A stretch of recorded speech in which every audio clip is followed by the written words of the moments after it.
Welcome in. It is another wonderful episode of Soup and Meatballs. Welcome in. It's Sunday, April 19th, and it's very dark in my studio right now.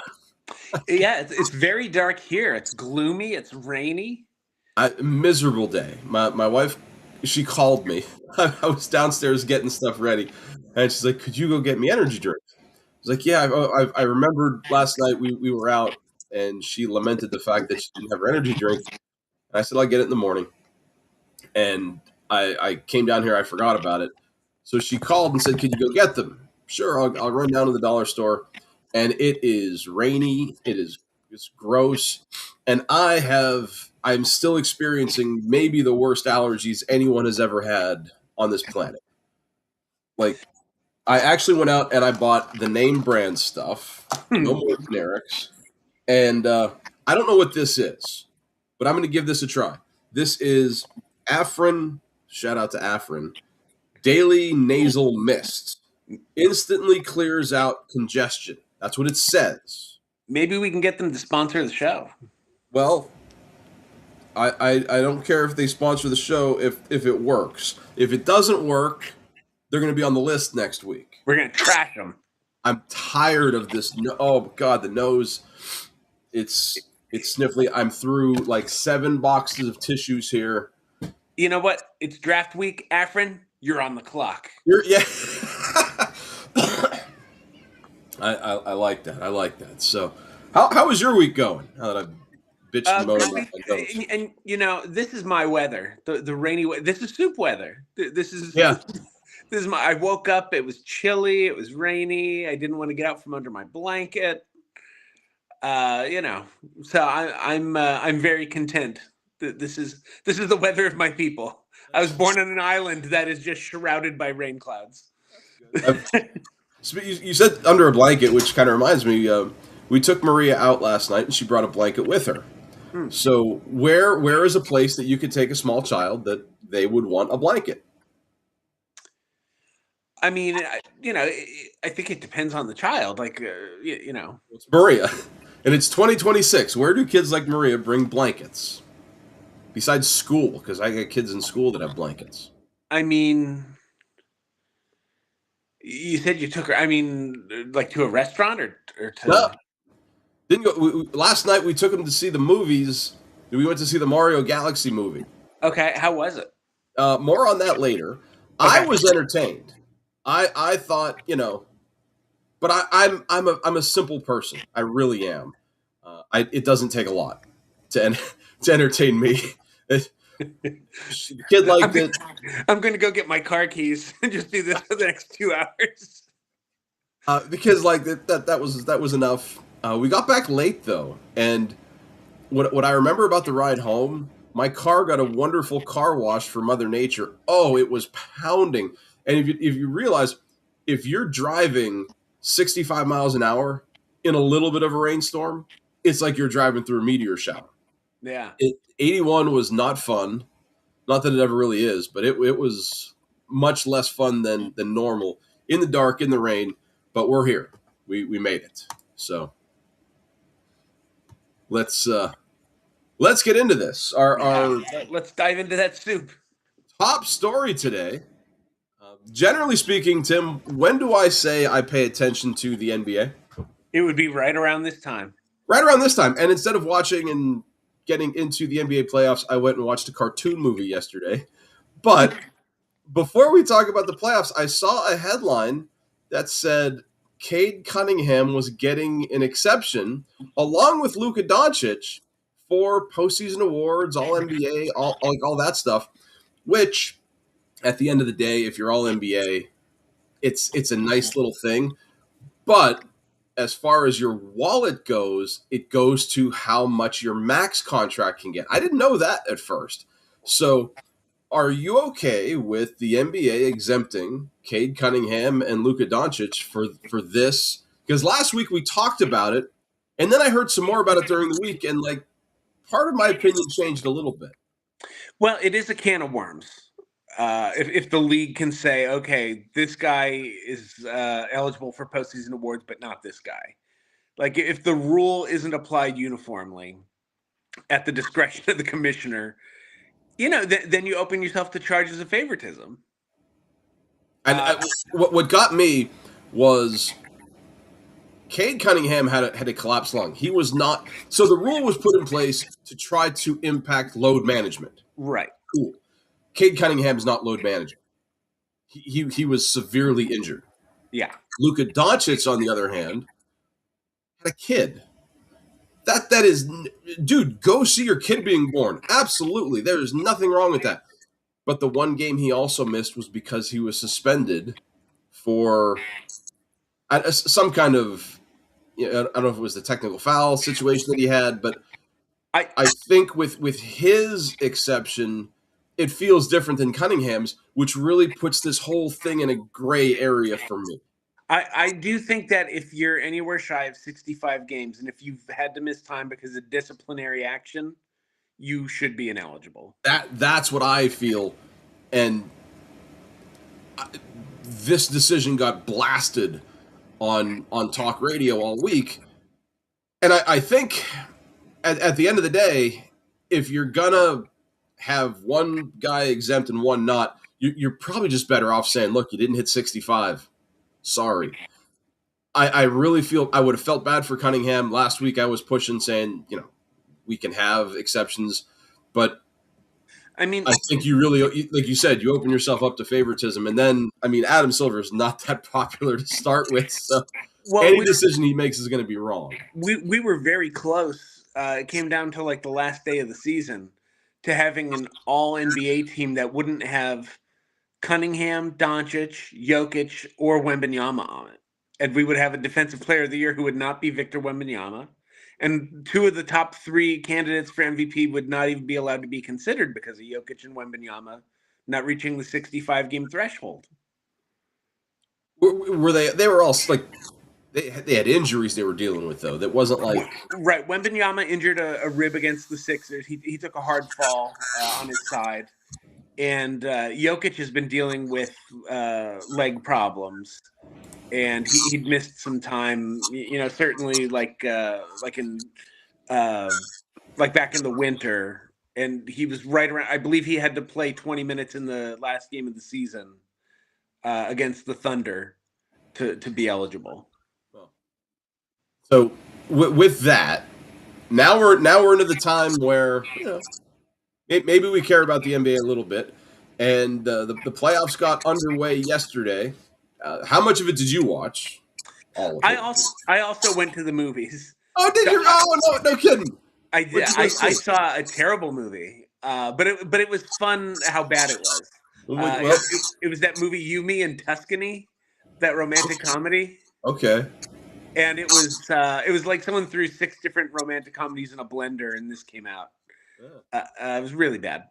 But I did watch the Cavs Raptors game, the 1:00. That was early. Where was that? That was Please, that was on Netflix or Amazon. That was on Amazon. Oh my goodness! So yesterday, like I said, we talked before the show. Maria had her first communion. We took her to a restaurant. I had to take Derek to work. So I come home, and I'm just kind of waiting for Derek to call or let me know that he's done with work because we didn't know what time his work was over. He's working at a theater, so whenever the show and the cleanup is over. So I'm flipping through, and the only sports on television is the United Football League. Yeah. How is the NBA not on ABC right now? Because they're on Amazon. Ugh. Yeah, there was only one ABC game yesterday. It was the primetime, like the 8:00 game, the Lakers Rockets. Unbelievable. Like TNT can't even get a game. Yeah, Amazon had 3 games because they had the 1:00. Then I watched a little bit of the Nuggets Timberwolves, which was also on Prime. That was the 3:30, and then I went to the movies. Yeah. And I didn't get to see any of the Knicks beating the Hawks, which was also on Prime. I saw some scores, and like the Knicks, I guess score wise they look good. Carl Anthony Towns had a good game. It's nice to see the Knicks actually competing against a good team. They had a lead for pretty much most of the game. I was kind of surprised at how the Lakers handled the Rockets, but Kevin Durant didn't play with a bum knee. Yeah, the Lakers looked very good with no Luca and no Austin No Reeves. Austin Reeves either. So with the caveat as to we are a game in, I wanted to get your Mister Predicty Pants. Yeah. I want to go through the whole bracket with you. Okay. And who do you think is going to win? So we're going to start out west because that's how I put the bracket here. Um, Between the Thunder and the Suns, who do you have? The Thunder might sweep the Suns. They might. So you taking 4-0? Yeah. Okay. Lakers and Rockets, we know will not be a rocket sweep. So you can use the knowledge you have already. Who do you have? The Lakers and Houston. I feel like Houston. How many games you going? It's at least 5. Yeah. I'll go. I'll go 7. You're going 4-3. All right. We have the Timberwolves and Nuggets. Nuggets up 1-0 there. I like the Nuggets in 6. And then the Spurs and Trailblazers have yet to get underway. I'm going to say the Spurs in 5. Spurs in a gentleman's sweep. All right. That puts us down. Let's go to the East. Detroit and Orlando. Orlando is surprising because I really thought Charlotte was going to be the 8. Yeah, you did. And they got run off the floor by Orlando. Orlando is so inconsistent. I'll say Detroit in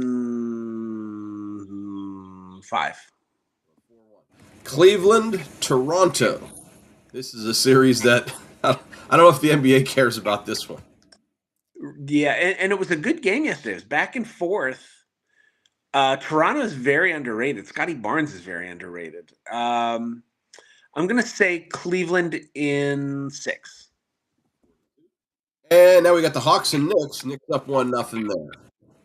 I'm going to say the Knicks in 6. Knicks in 6. And Boston, Philadelphia. You have there. Boy, Philadelphia has a lot of talent, but I'm going to say Boston in 5. All right, so we're going to work our way up the bracket then, round 2. Okay. We would have a Soup and Meatballs round 2 Eastern Conference semi here. Knicks and Boston. I think that's a competitive series. Obviously, the Knicks beat them last year. I think the Celtics get a little revenge in 7. 4-3. And we have the Pistons and Cavs in the other half. The Cavs are no match. I'm going to say the Pistons. Let's say 6, but it could be 5. I'll say 6 though. Being nice there. This big time second rounder, Denver, San Antonio. Yeah. Denver is the team that San Antonio has struggled with the most this year. I think Denver won 3 of 4 from them. I'm going to say San Antonio in 7. But I think San Antonio, if they're vulnerable to anyone, it's more Denver than Oklahoma City. Speaking of Oklahoma City, they've got the Rockets. I think Oklahoma City, it's going to be such a great defensive series. But I mean, Oklahoma City's the best defensive team in the league, and they have too much offense, I think, for Houston. I'm going to say OKC in 6. 4-2. All right, we have our NBA Final Four. The matchup that I think a lot of people are looking forward to: Oklahoma City, San Antonio. I'm going to take San Antonio in 7. Wow.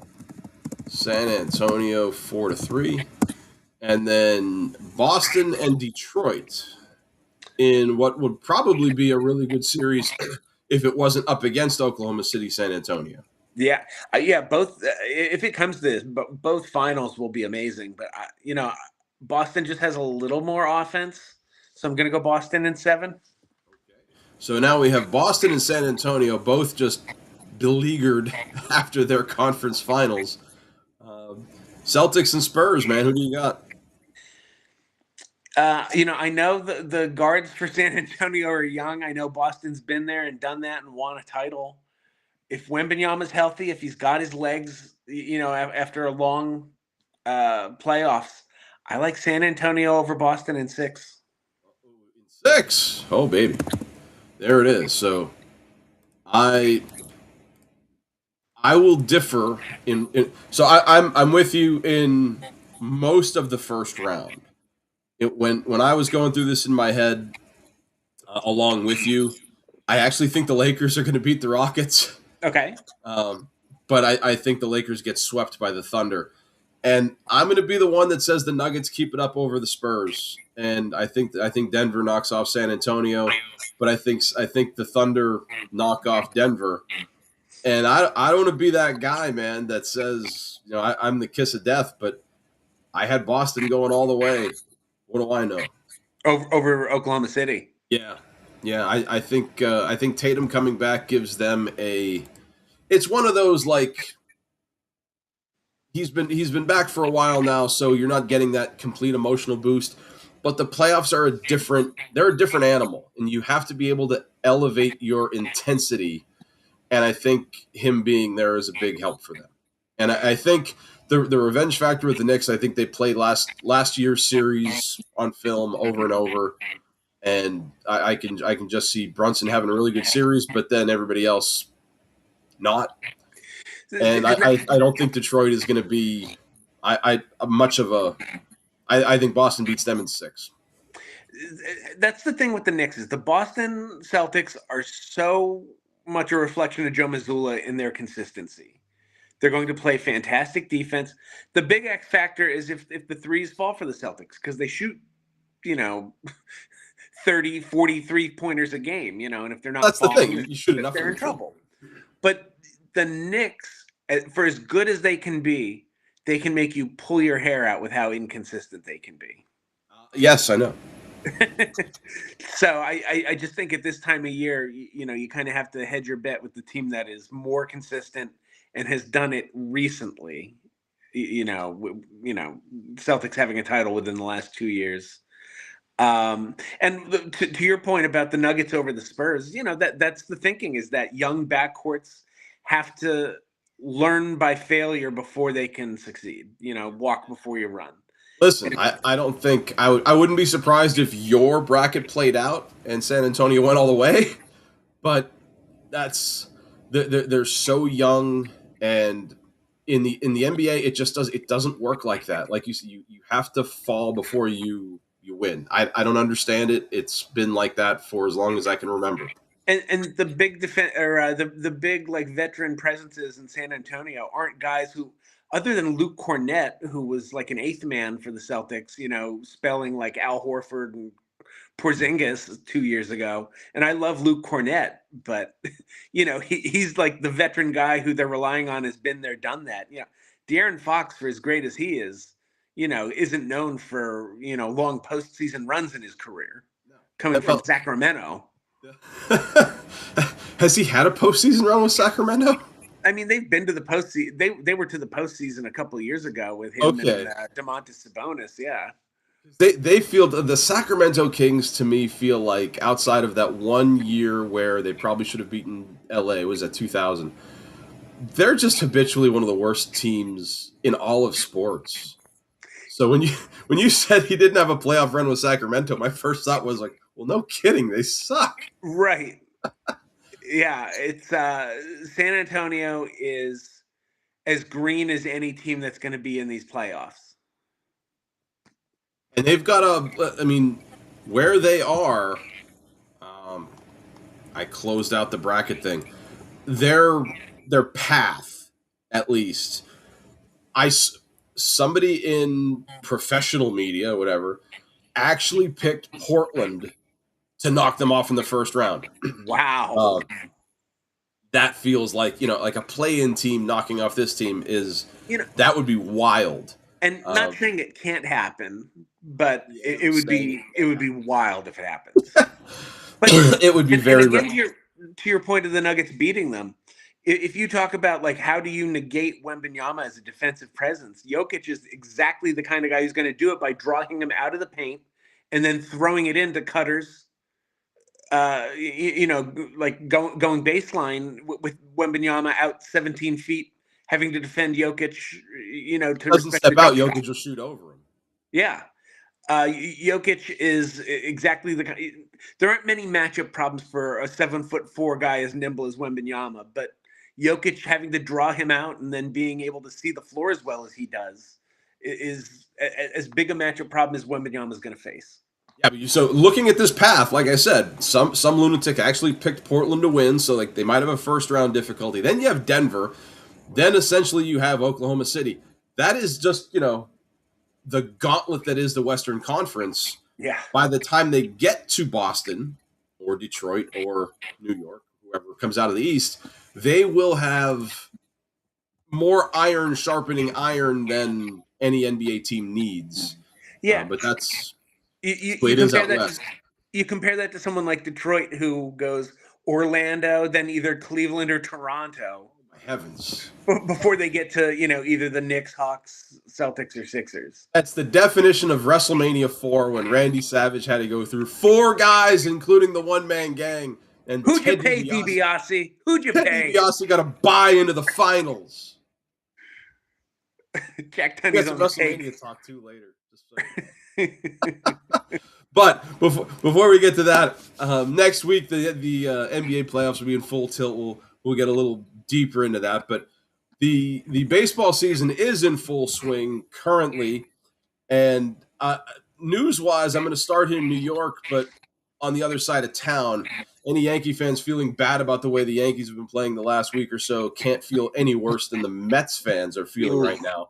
Some of them are already throwing in the towel on Facebook, and maybe deservedly so, because their losing streak just hit 10 as the Cubs knocked them off yesterday.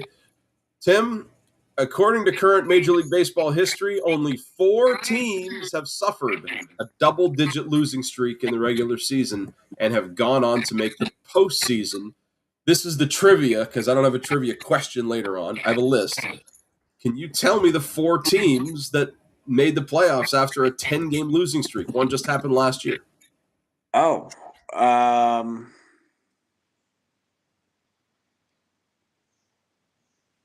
trying to think which of the playoff teams. Boston. It's not something you would think about. Yeah. So I figured I'd get you on this one. Boston started badly last year, too. They didn't have a double-digit losing streak, did they? They did not. I didn't think so. American League or National League? I'm trying to think. A little bit of both. 2-2. There were 2 teams with double-digit losing streaks last year. No. Oh, so of the list of 4, there's 2 teams in the American League, 2 teams in the National League. Oh, okay. It's an American League team from last year. Okay, so what do we have? The Blue Jays, Yankees, Red Sox, Mariners, Cleveland. It wasn't Detroit because they were fantastic in the regular season.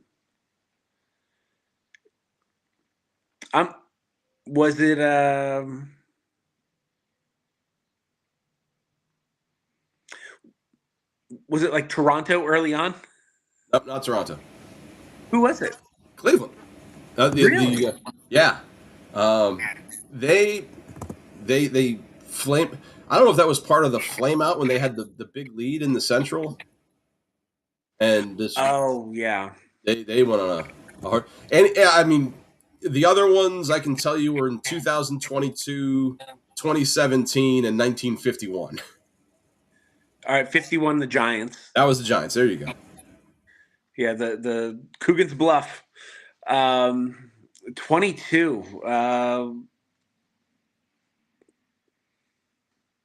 The American League team.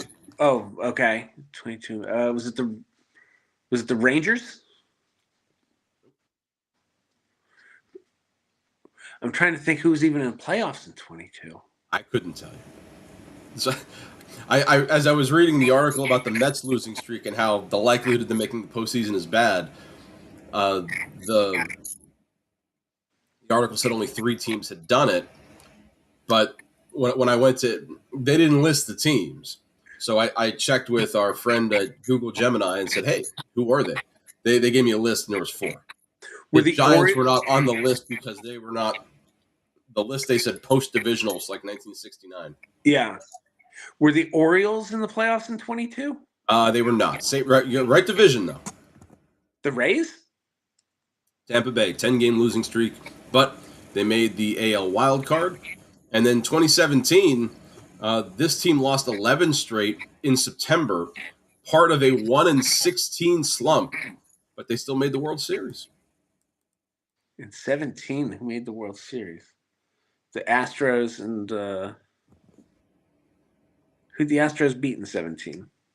The Dirty Dodgers. Oh, that's right. Okay.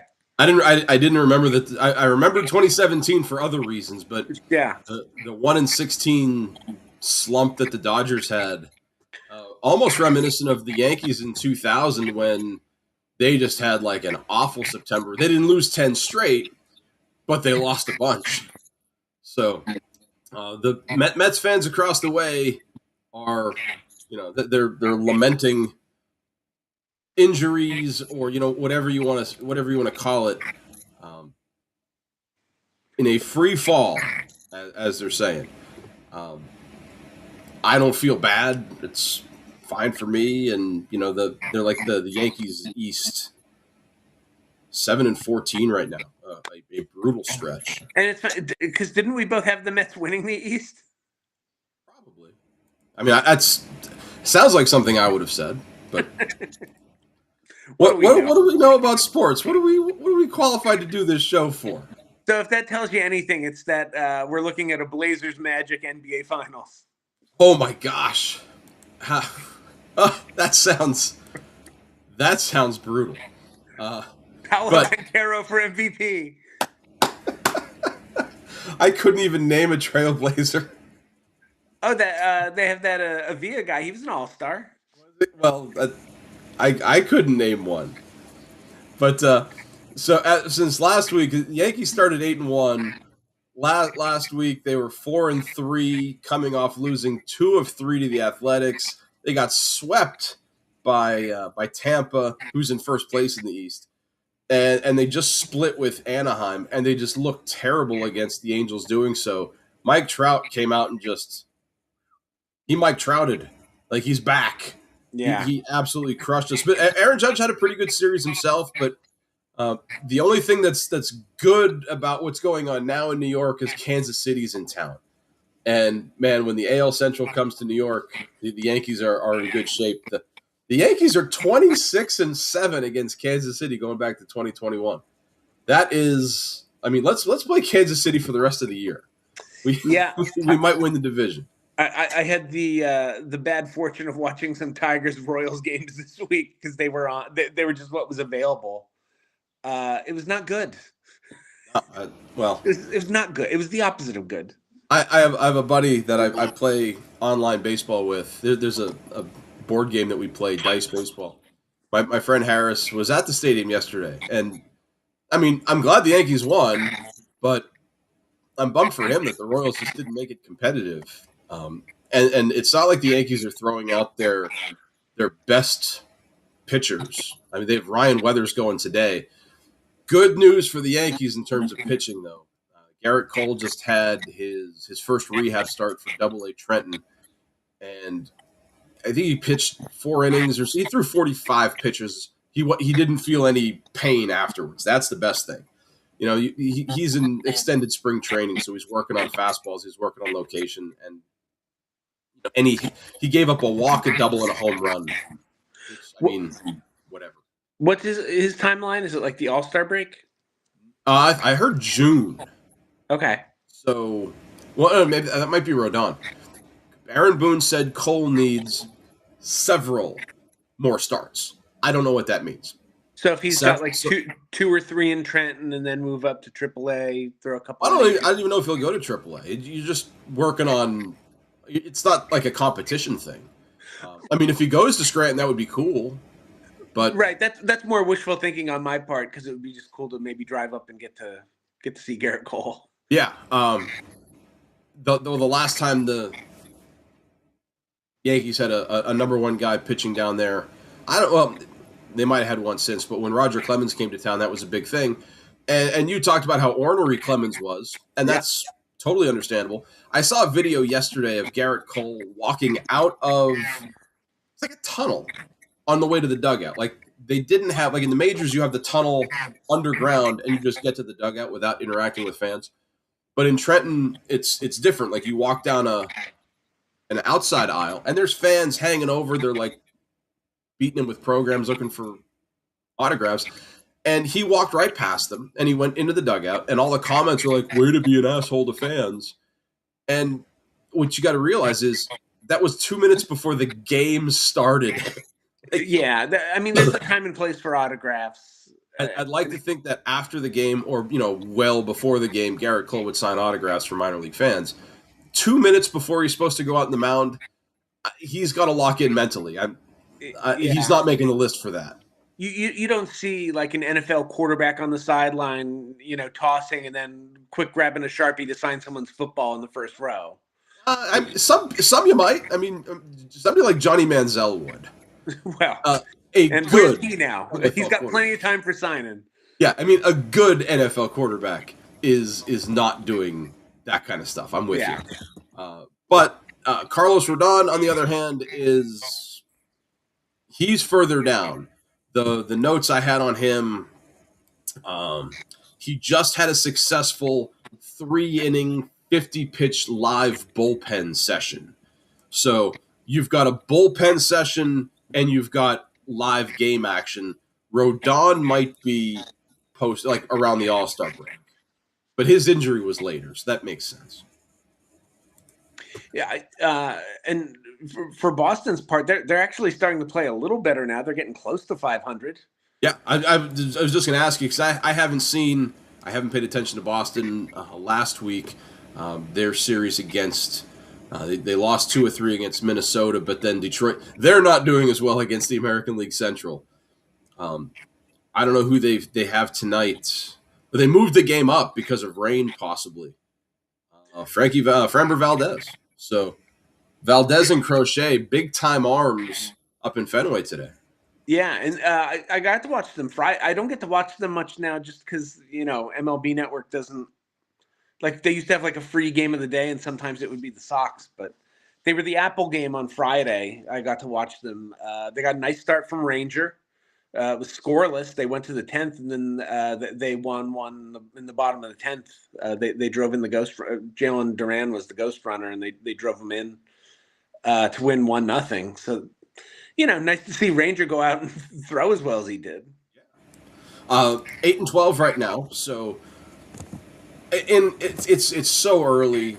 They're not hitting up and down the lineup. They're not hitting. In terms of runs scored, there's only one team in the East that has fewer runs scored, and amazingly, it's Toronto. Yeah, they've been struggling. They've got that World Series hangover. In terms of the entire major leagues, 7 teams fewer runs scored than the Red Sox, and some of them are your regulars like the White Sox and Cincinnati Reds, the Royals, but the San Francisco Giants, the back-to-back shutouts to start the year doesn't help. Toronto, surprisingly, and then the lowest scoring team in Major League Baseball tied the New York Mets. Mm. That's all that money for. I wouldn't have guessed that. 21 games in, and again, you don't care about the standings until Memorial Day, so you've got a month before before panic mode sets in. So right. The fact that Toronto is 6 games under 500, that's whatever. If you look at the standings page, maybe the funniest thing to me is when you look at the American League West, the team that has the most runs scored is Houston, and they're 8-14 in last place. Yeah, I was going to say they're in last because the last I'd seen, Oakland was at the top of the AL West. I didn't look at the standings in the last day or two. They're tied with Texas. I watched a little bit of Oakland. Yeah, I watched a little bit of Sacramento and Chicago. Your La Jolla Athletics. They were on MLB Network because again there was no sports on when I was trying to wait for Derek. Um, I saw some of the extra innings. They got out of some big jams. Sacramento did. It's just weird seeing script Sacramento over their jerseys. I don't know what the living situation is for the Athletics if It, it's fun. Vegas is a thing or It's funny seeing an athletics home game where you have fans sitting in grass in the outfield, like on like picnic blankets. it's like it's like Lombardi Stadium. Kinda like there's like a lawn area where fans just like set out blankets. I mean, it's quaint. It's refreshing in a way, but it's bizarre to see in It is. 2026. Scranton has like a little picnic area out in right center. Well, and there's a That's very good reason why it has a minor league feel for the Athletics. it's a very good reason indeed. But you know what? I think if the A's are young and they've got some players they can play, I Yeah, think it would be wild, absolutely wild if Sacramento could hang in there for a little bit and it'd be a make great story. make a playoff push so that maybe in 12 years we could make a movie about it or Well, we I would mean, see a movie about it. they've got Jack Wilson's kid, and they've got the Kurtz kid. They've got Shea Langalier's been hitting. They've got bats in that lineup. Whether or not they can sustain it for a whole year, that's the thing. But Right. who does after Detroit? Who does Boston have coming up? I haven't looked at the schedule. Because I didn't even get to watch Boston yesterday. They were actually the 4 o'clock Fox game, but I was watching People Fall in Love in Tuscany. Uh, Uh, yeah, I don't know or who the Sox attempt have to. coming up. I'll get it for you. Yeah, Yeah, let's with pull up the Ray. schedule here. Tomorrow, tomorrow's headlines today on Then they'd April be the today's 20th. headlines, wouldn't they?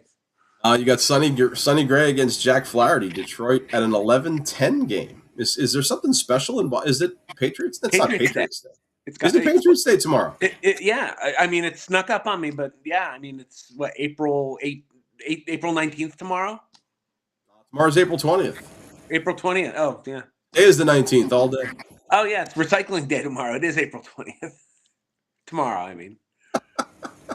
Yeah. So it must be Patriots Day if they're playing Monday that early. How did I not see this? Like I just mean how much planning I put into this show, as you can tell. We got Yankees Red Sox on Tuesday. Oh. And we've got that means we've got the marathon tomorrow too. I did see something about that. Yeah, that's why. So Luis Heel against Connolly Early. That's Tuesday. Wednesday's game, a Prime Video game. Ugh. 6:45. We have Max Fried taking on Ranger Suarez. Okay. That should be That's that a should fun be a good matchup. one. And then if we go ahead, bump it to Thursday, you have to watch how you say this guy's name. Cam Schlittler and Brian Bello. And I didn't. Are they in the Bronx or are they in Boston? Up in Boston. Okay. So New York will only win 2 or 3. They won't sweep them. Okay. Maybe the bats finally wake up a little bit. Jeez. Well, if they're going to wake up against somebody that's, I mean, Luis Heel, I think, he's not Ryan Weathers and he's not Will Warren. Those two starters are the guys that give me the most agita. Max Fried had a rough one against Anaheim. If you just look at the box score, he pitched well. I think the guy who came in after him allowed runs. Like Fried put guys on base, and then they scored because of the next guy. But Schlittler has been I really like Cam Schlittler. Everything advertised from last year's playoff start. Yeah, I was going to say just year. the introduction to the fandom last October. And he hasn't pitched like he's pitched well above average. He's not like you would expect maybe a 22-year-old semi-rookie to 4.3 ERA, 2-1. No, he's everything that he was last October. So I hope he stays healthy and keeps it up. We will see. We will see. Um, Amazingly, and I don't know if you saw this or heard this, but there was a game in Ann Arbor yesterday. Were you aware of that? They had the spring game. They did. And I'm going to see if we can throw up some highlights here while we talk about it. Courtesy of Michigan football on Facebook. Kyle Whittingham's crew out for the annual spring game. And the starters didn't play. They played the first half. They didn't really play, though. They played a little bit of a thud game. So what you're seeing here, live action from the second quarter. And Tommy Carr at quarterback, this is the guy I'm excited about. Savion Heiter is going to share some reps with Jordan Marshall in the backfield. He looked really good. But Tommy Carr had a really good game. And in a game where Bryce Underwood didn't have a great game, well, it's overreaction Sunday time in Ann Arbor. Look at that catch right there. Yeah, one hand. Played by the freshman Moa. Yeah, one-hander. So, like I said, spring game up in Ann Arbor. It's fun to see football, and it's fun to get excited about Kyle Whittingham. Yeah. It's funny how these snuck up on me because I was even curious about the BU, the maroon and gold game, because I was like, oh, maybe I'll go see the maroon and gold. It was like 2 weeks ago. They did it the first week of April. IUP had theirs. I thought it was last week, but yeah, that was I didn't. I was so involved in IUP women's basketball, I forgot about football. Yeah. But so if you had money on this one, the Mays team gets a 7-6 win over the blue team yesterday, if that matters to anybody. Yeah, hopefully it took the under. Here comes the lone touchdown for the Mays team. They kicked the extra point, and they held on at the very end. So we'll wait to see. I'm going to show you the lone highlight from Kirk Herbstreit's son. Here it is. Herbstreit avoids a rush right there. Really good footwork. He gets outside, and he launches a Hail Mary at the end of the game, knocked away that. So the Mays come out with a 7-6 win. In the spring game, that means absolutely nothing because it's a spring game, but nobody got hurt. That's a plus. And I will say of all of the – because I didn't see the game either. It'll probably be on Big Ten Network. But the one thing I get to be excited about, Savion Heiter is everything that he was advertised as a freshman, and he said he put 20 pounds on, so he's bigger. Right. And it didn't look like I don't think he lost any speed. Him and Jordan Marshall in the same backfield. Marshall is the physical guy, so that'll be exciting to see. The bad news. Bryce Underwood was 3 of 9 for 22 yards, and apparently he overthrew a couple deep balls. I'm one of those calm down, it's a spring game. But if this carries into week 1, the calls for Tommy Carr to step in are going to be like annoyingly loud. Yeah, and that was an issue last year, sailing some throws. I thought they were going to actually give him a quarterback coach to work on stuff. So they have all summer. No, I'm not going to get bent out of shape about it. Yeah. Let's reevaluate come August and September. Yeah. The other thing that football wise we can talk about, it's NFL time. So this Thursday is the NFL draft, and you and I had our mock draft last week. And something is wrong already because the Cincinnati Bengals will not be drafting 10th. They made a trade with the New York Football Giants. The Giants send Dexter Lawrence, their all-pro defensive tackle, to Cincinnati in exchange for their first-round pick, which is number 10 overall. Lawrence was picked 17th overall back in 2019. You took Jermod McCoy for Cincinnati. Now it's New York's pick. And I had New York taking Carnell Tate. I wonder if McCoy will be their pick as well, because I think they need to. They got rid of Lawrence. I'm thinking they go D line, but again, what do I know? I mean, they have some pieces in place, but they have need all over the field too. The Bengals, though, I didn't know this until I looked up the trade. The Bengals get Dexter Lawrence in addition to I don't know how to pronounce the name, Boye Mafe, who is a defensive lineman, and Jonathan Allen, another defensive lineman from Minnesota, along with Kansas City safety Brian Cook. They rebuilt the defense, which was not good. I'm having a hard time thinking that not only can they win the division, but they're probably going undefeated next year. I mean, this would be 3 straight undefeated seasons. That's got to be a record. They haven't lost the game since '09. I remember the last time the Bengals lost a game, hair down to their goddamn shoulders. They said trim it a little. I'm going to have a hard time not putting them in the playoffs next year.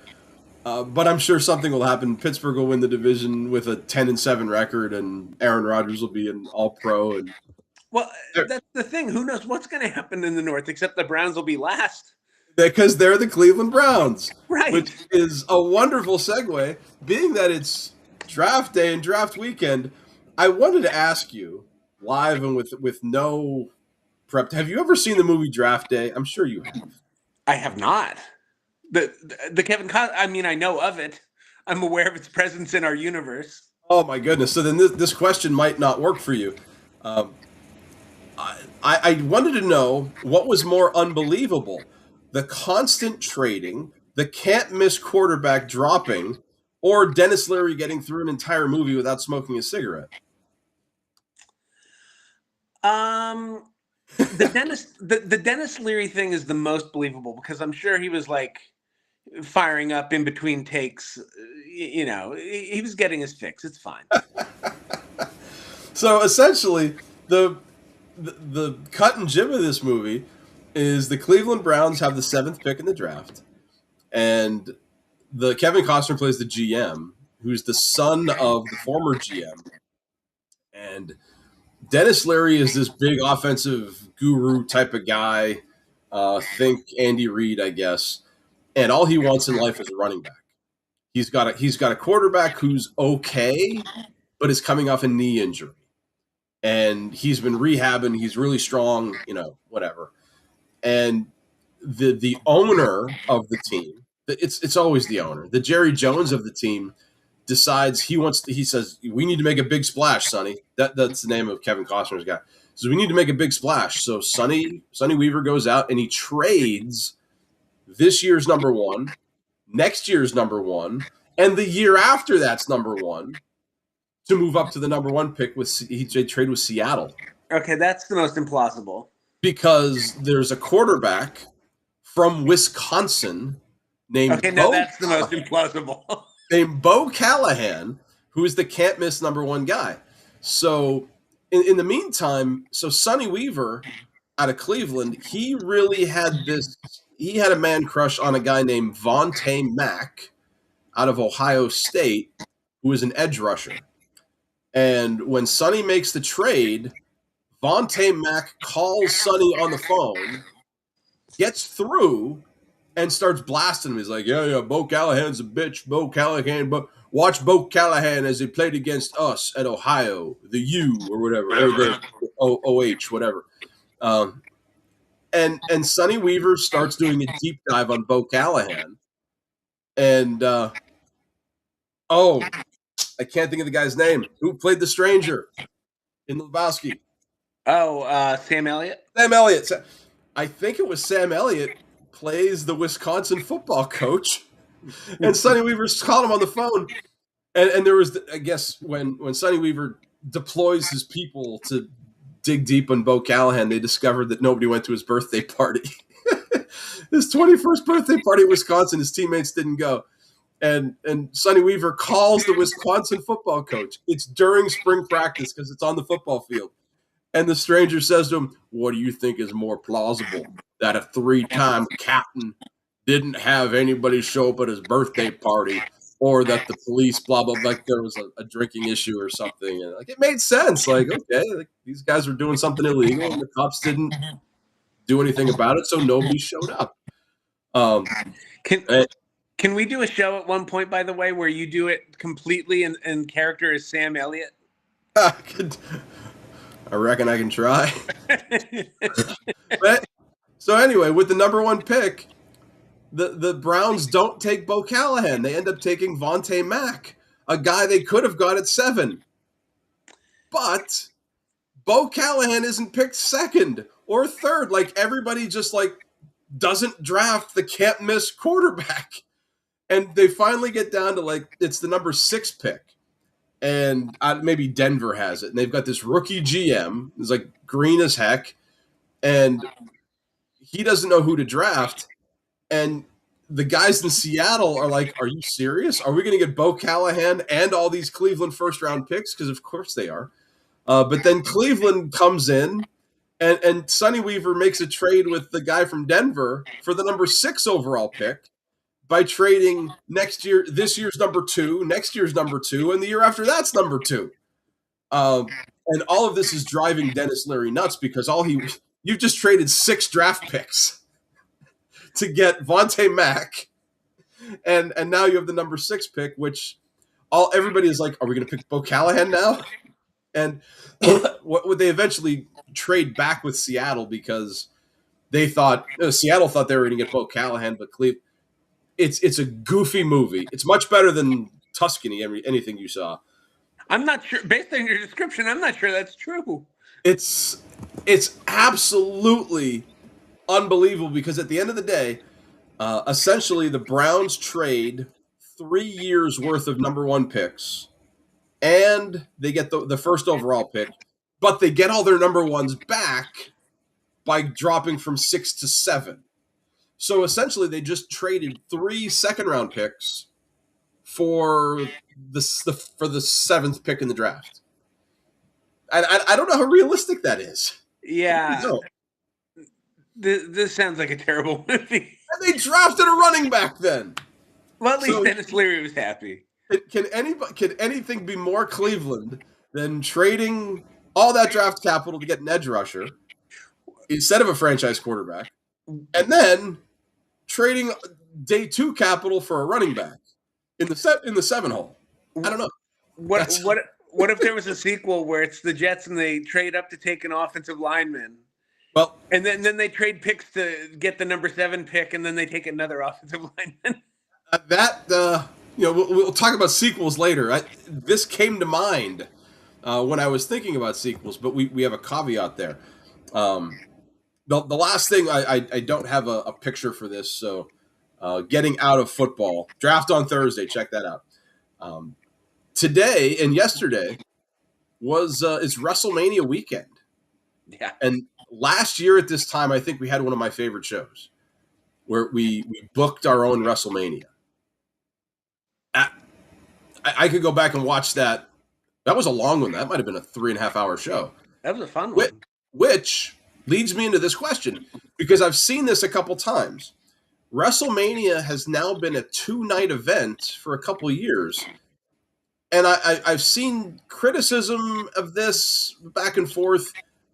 What would you prefer if you were into watching wrestling now, which neither one of us are really super into it now, but would you rather a one night 6-hour extravaganza or 2 3.5-hour deals?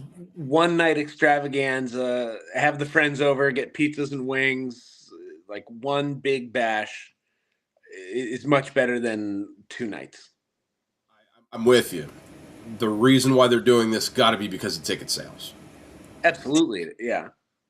They're in Vegas right now, so I don't know if they're at the football stadium or it felt like. So I saw some of it because ESPN is running it now on their app, like ESPN Plus. You get to pay for it. I saw the opening, like the teaser match with Drew McIntyre and some other guy. and it was fine. They pulled out WrestleMania spots. They did their thing. You could definitely tell the safety now is a different story. I want you to picture two steel folding chairs set up like somebody can sit on them, but they're not connected. There is a space in between them. So Drew McIntyre picks up the other dude and power bombs him on the chairs, but through the gaping hole in the middle. And the announcers are just going crazy. He's through the chairs. Oh my gosh. And I'm like, dude, that was just a regular power bomb. The chairs are just kind of there. Yeah. I understand safety is a thing and it should be, but then just get the chairs out of there. Like, don't put them there. That's dumb. I will say this, and I don't know if this is something for like putting on the list, but I was shocked to watch some of the ESPN like studio shows, and they were every day they're doing interviews with the wrestlers where they're previewing WrestleMania by having like Cody Rhodes on, and like they're interviewing them like, what's your strategy? Like it's Don't get hurt. That's my strategy. like I'm not trying to take away from professional wrestling, which I clearly enjoyed, and I'm sure if I watched it now, I'd still get some joy out of it. But it would be like if the evening news was like interviewing The Bachelor, like it, it's such a bastardization of sports journalism to be interviewing the like the wrestlers as if it's not like a predetermined outcome. No, exactly. No. So I'll come out and Like say when real journalists are partaking in kayfabe. it's a stunt show.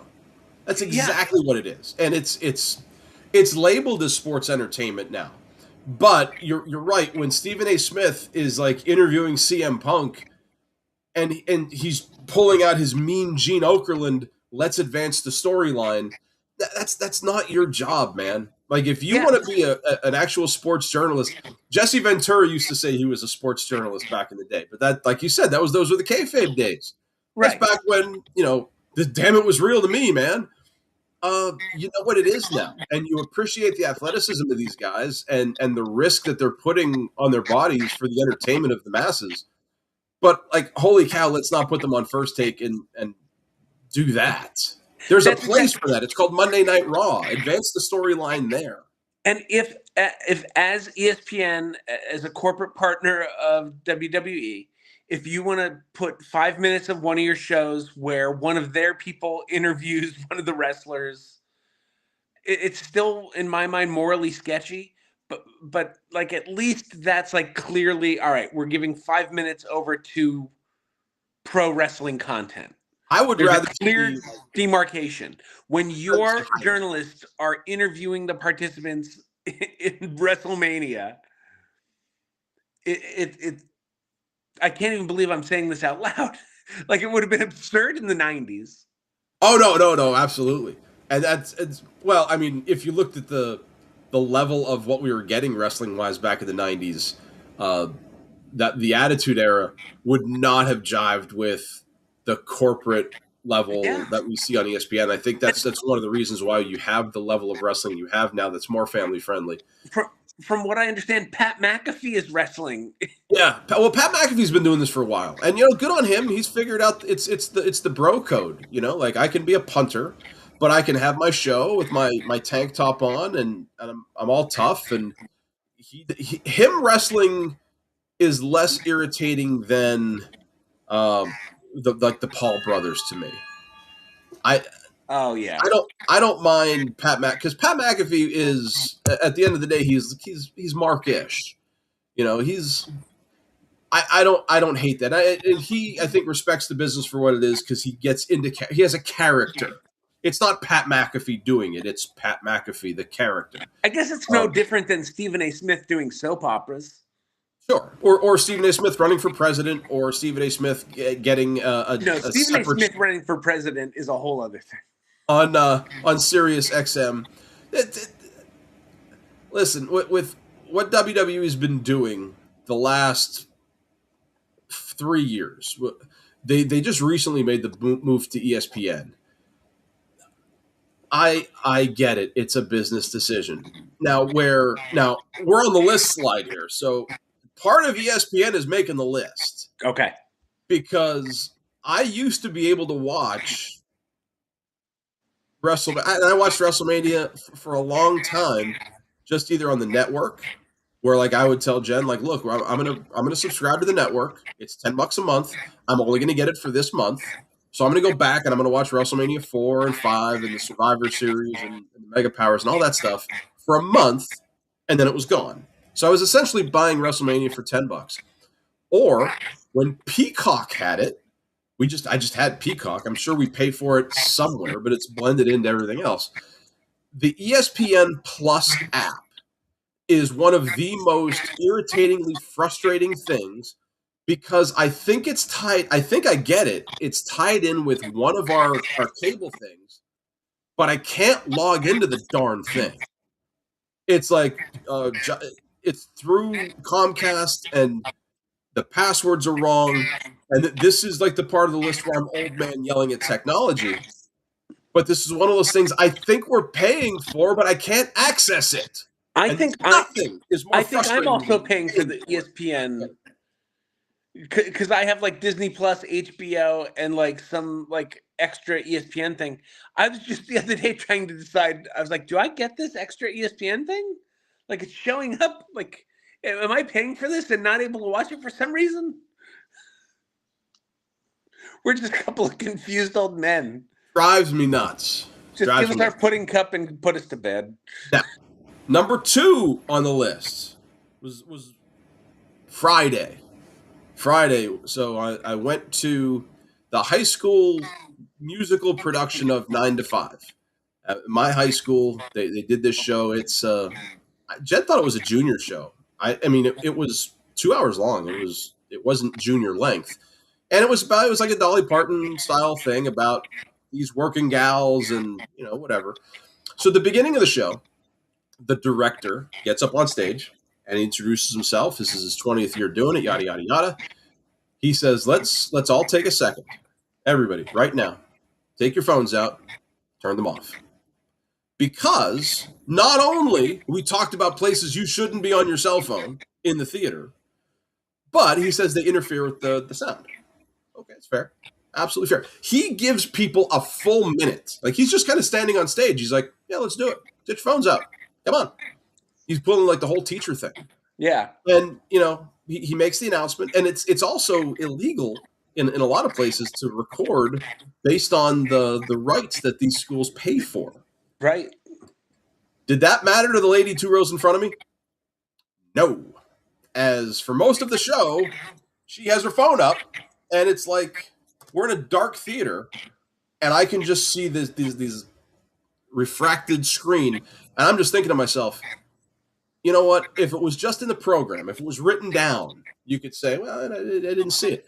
Dude took 2 minutes out of his life to say, put your darn phones away. Out of all your lives. And you can't be this is why we can't have nice things. Like, come on, lady. And oh gosh, I'm somewhat. I will come out and say I can understand maybe there's a little bit of hypocrisy there because when I go to Derek's concerts, I record the heck out of them. I have everything he's ever done. But here's how I film. So the person behind me doesn't see my screen. I'm not filming like this. And because of that, I don't get great angles of him. I mean, I could shoot better video. I don't because of the people behind me. I put it like right here so that nobody sees it. I think a concert's different than a. It is. Well, I understand, legally it is, but I mean, just the enjoyment of people behind me. Nobody wants to see my screen. I get that. Lady in front of me, 2 rows, did not. So, guess what? Lady 2 rows ahead of me. You just made the list. I hope you keyed her car. I didn't know who it was. So, did you have anybody on the list? You said you were looking. I'm gonna. I don't want you to have one every week. I don't want to be this mad. I'm gonna throw one on there. Did you see that Oscar Schmidt died? I did not. The Brazil Garrett Anderson died. You told me about it. I didn't know Oscar Schmidt died. Yeah, Oscar Schmidt died. The Brazilian basketball great, who's one of the like the biggest figures in international basketball history. April 17th, 2 days ago. Yeah. Okay. And for anyone who might not know the name, before like in the 80s, he was kind of considered like the Steph Curry of the non-American basketball world. Okay. Like a 6'8" guy who would shoot from anywhere the logo and in. He was offered a contract by the Nets, but back then it was, well, then you can't play for your national team. You can either play NBA or you can play international. And he said, well, I'm not going to, I'd rather play for my country. And so he never played in the NBA. He was part of a Brazil team that stunned America at the 87 Pan Am Games. He played in like 5 Olympics. He got to play the Dream Team in 92. He was like Kobe Bryant's hero. Like people, like he's a pro basketball Hall of Famer. Okay. And the NBA had zero tribute to Oscar Schmidt when the man died. That's maybe one reason why I didn't know it. Because they could have done a moment of silence with the play-in games. They could have done something on the telecast at the halftime show. Halftime at least. To just commemorate this guy who is like such a huge figure in the basketball world. NBA did nothing, to my knowledge, on Friday. So I'm going to put the NBA on my list. They're there. And R.I.P. Oscar Schmidt. Yeah, Great indeed. basketball Indeed. player. Melancholy happy trails. Okay, quick hitter time. And we've got 5 of them today. Are you ready? I am always ready. Okay, here we go. As earlier mentioned, the WWE is having their WrestleMania week, and part of that involves a Hall of Fame. WWE Hall of Fame induction aired at midnight on Saturday. Midnight. I wasn't able to watch the thing live, but I did see a speech for Demolition afterwards. They gave Demolition 10 minutes. Do you know how many? Do you know how long they gave Stephanie McMahon? 25 minutes. 60, allegedly. Oh. You listen to her talk for 60 minutes. Could you listen to, question, so could you listen to anyone in the professional wrestling world talk for 60 minutes? Because I can. Yes. I could. Give me your list. There's 3 guys I have on my list that I could listen to talk for 60 minutes. Living or all time? That's a good question. Mine go all time because one of mine is dead. 2 of mine are dead, but the first ones that came to mind for me were Flair, Savage, and Bobby Heenan. Bobby Heenan is on my list, and Bobby Heenan is dead. So, I didn't think Savage. I don't know if I'd. I could hear people talk about Savage for an hour, but just the nonsensical. Just hearing the man talk for 5 minutes about coffee creamer is gold. There you go. I said Bobby Heenan, Jesse Ventura, and Mick Foley. Oh yeah, Mick Foley's a good one. Mick Foley has done just some crazy stuff, but on TikTok you'll run into some videos of people, and he did this one speech type thing. It was really entertaining. So I also feel like I could listen to Bret Hart just talk about like about Goldberg. His gripes with Bill Goldberg. Let me tell you something. I dress with the boys, Bill Goldberg. That's not a bad Bret Hart. We can do a show with the Stranger and Bret Hart. I'll wear wraparound shades and you grow a mustache. I have a mustache. Now I want AI to redo the Big Lebowski with Bret Hart as the dude. I want Bret Hart as Walter. You want a toe? I can get you a toe. I'll get you Bill Goldberg's with nail toe. polish. All right, let's go. Number 2. Golden State Warriors coach Steve Kerr was quoted as saying, "Coaching jobs have expiration dates. With the Warriors getting bounced, is his expiration date in Golden State coming up?" I think he's gone.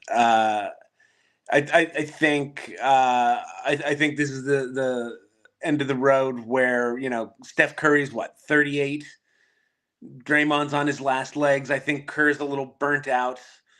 Just the toll of all the long playoff runs. He's been there what 14 years now. I think his time's up. I think he'll recharge his batteries and see what his next move is. So what's the next move? Coaching move or in the broadcast booth?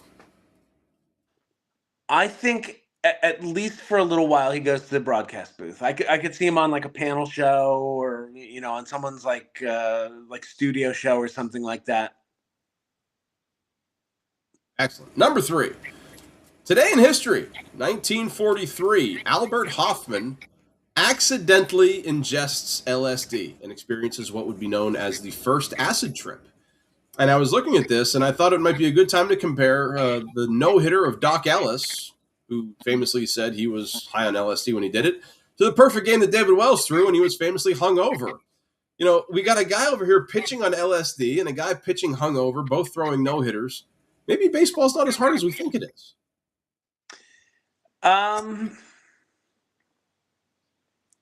No, it's still pretty hard. Yeah, I couldn't do it. I sort of think I could do LSD accidentally. That would be. I'm not going to involve names, but I'm going to say that someone we both know took LSD when I was in college and had a bad trip and came back to the dorms. Like I was like in the dorms playing like PlayStation or something. He came back to the dorms and he was freaking out, and he insisted that the only thing that would calm him down was I had hair clippers. Like I used to cut my hair really short. He made me shave his head in the Elwell dormitory showers. I had to sit him down and shave his head. That's yeah. I've had some fun times with Coors Light and liquid products. Never LSD. I'll tell you after the show who it was. Sounds like a plan. I guess not a big segue here to number 4. Today is also the anniversary, if you want to call it that, of the massive Branch Davidian cult dying in a massive fire in Waco, Texas. That was 1993. We were getting ready to go into 9th grade, and I can't tell you what a weird rabbit hole it was that I got myself into this morning when I was researching these quick hitters. The whole David Koresh thing was just wild. If you look at his Wikipedia page, he's got this just Bret Hart style mullet, and people followed him like he was the last prophet of their whatever it was. Yeah. Dude, what do you remember? Do you remember anything about that?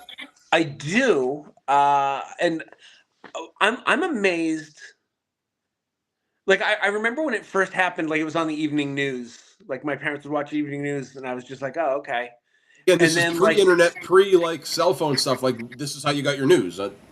Dan and Rather. then like it was just a thing that was happening in the background of daily life for 90 days, where it was like these people are still holed up. And then I just remember the day that they burned the compound down, which was today. Yeah. I cannot believe that there's not been a movie. There have been documentaries made, but I can't believe there hasn't been like a feature film made about the Branch Davidians and David Koresh. It's such a compelling story. It's wild for me. It's like when I look at like this day in history stuff, I remember those days. It was just the way media was disseminated. Like you said, it was on the evening news.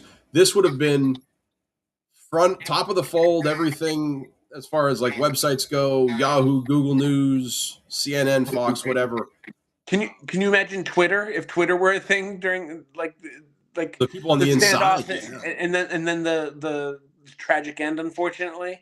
Yeah, crazy stuff that to think about how it would have been different now. Yeah. Finally, number 5. As I said earlier, I went to see the movies last night. I went to see Super Mario Galaxy, and usually what I do when I see these movies and I like them, I get online to see if other people like them. Not so much in this one. I found some dude on Reddit named KOS28. He wrote a 14-page Google Doc on what his far from positive thoughts were on it. Tim, I know there's some movies out there you probably don't like, but have you ever written to what amounts to a doctoral dissertation about why you didn't like the movie? I haven't, but I have a question for you. At what page count Does a document stop being a document and become a manifesto? I don't know. So I was reading the Reddit thread, I think it depends and on tone. oh, I it's tone dictates the manifesto. it definitely had a rough tone to it. But here's the thing. So I was just reading it on Reddit, and I'm really scrolling down just to get other people's thoughts because it was obvious he didn't like the character development of Rosalina. And I'm Which, of like, course, is why you go to see the Mario films. yeah, I like he wanted this like Godfather level arc. I'm like, dude, it's got Easter eggs in it, man. Like, do you have any interest in seeing this movie? Yes, no. I don't. So if you want I to mean, spoil it, spoiler. Wart is in this movie. okay. Wart, the main bad guy from Super Mario Brothers 2. Yeah. Like, and Which all was his my like favorite of the minions, Mario Brothers, by the way. the The Dream World. Mouser, the Claw guy, the Birdos. They're all in a casino. And you know what's neat about Super Mario Brothers 2 is when you beat a level, you get to go to the casino to try to get extra lives. Right. Like that's the kind of Easter eggy stuff. Now, what did he call it? Oh, he had a word for it. Fan reaching or whatever he called it. And he said they went overboard with it. I'm like, no, that's the reason I went. My kids went to see it because it's a cartoon, and Maria got excited because like, oh, there's all the little stars, and she liked Rosalina. It's loud noises and bright colors. Exactly. So like, they had to entertain me somehow, and they did. Oh, they did. But this guy, like I said, 14. He wrote 40,000 characters on Reddit, but that's their limit. He's like, when they're commenting underneath, like, we appreciate the passion. And he's like, I actually wrote more, but Reddit like censored. They wouldn't let me write it all. Like, so I clicked on his Google Doc link, and there was 14 pages worth. Yeah, I don't know when Manifesto starts. That's a good question. Yeah, the fact that he has more that Reddit wouldn't let him post leads me to believe that this is a manifesto somewhere on typewritten pages under his bed. Probably got to worry about this guy. So, yeah, I had fun, but KSO 828, whatever, he did not. Oh well. All right, it's draft time for us, and I'm not going to trade you my first round pick for the next 3 years for this one. So, what are we drafting today, Tim? We are drafting. What brought this up was Mike Trout, who we mentioned having a great start to this season. You know, he had a great week, great series in the Bronx. And Mike Trout is a bit of a what if because of all the injuries that he's suffered. He's still Hall of Famer, 3-time MVP, but there's just a what if element to his career. And so I said, what if we draft some great Major League Baseball what ifs? Sounds Whose like careers were derailed, whether by injury, some by substance abuse, some by whatever trade, whatever happened. So, number and color for the first pick in the draft.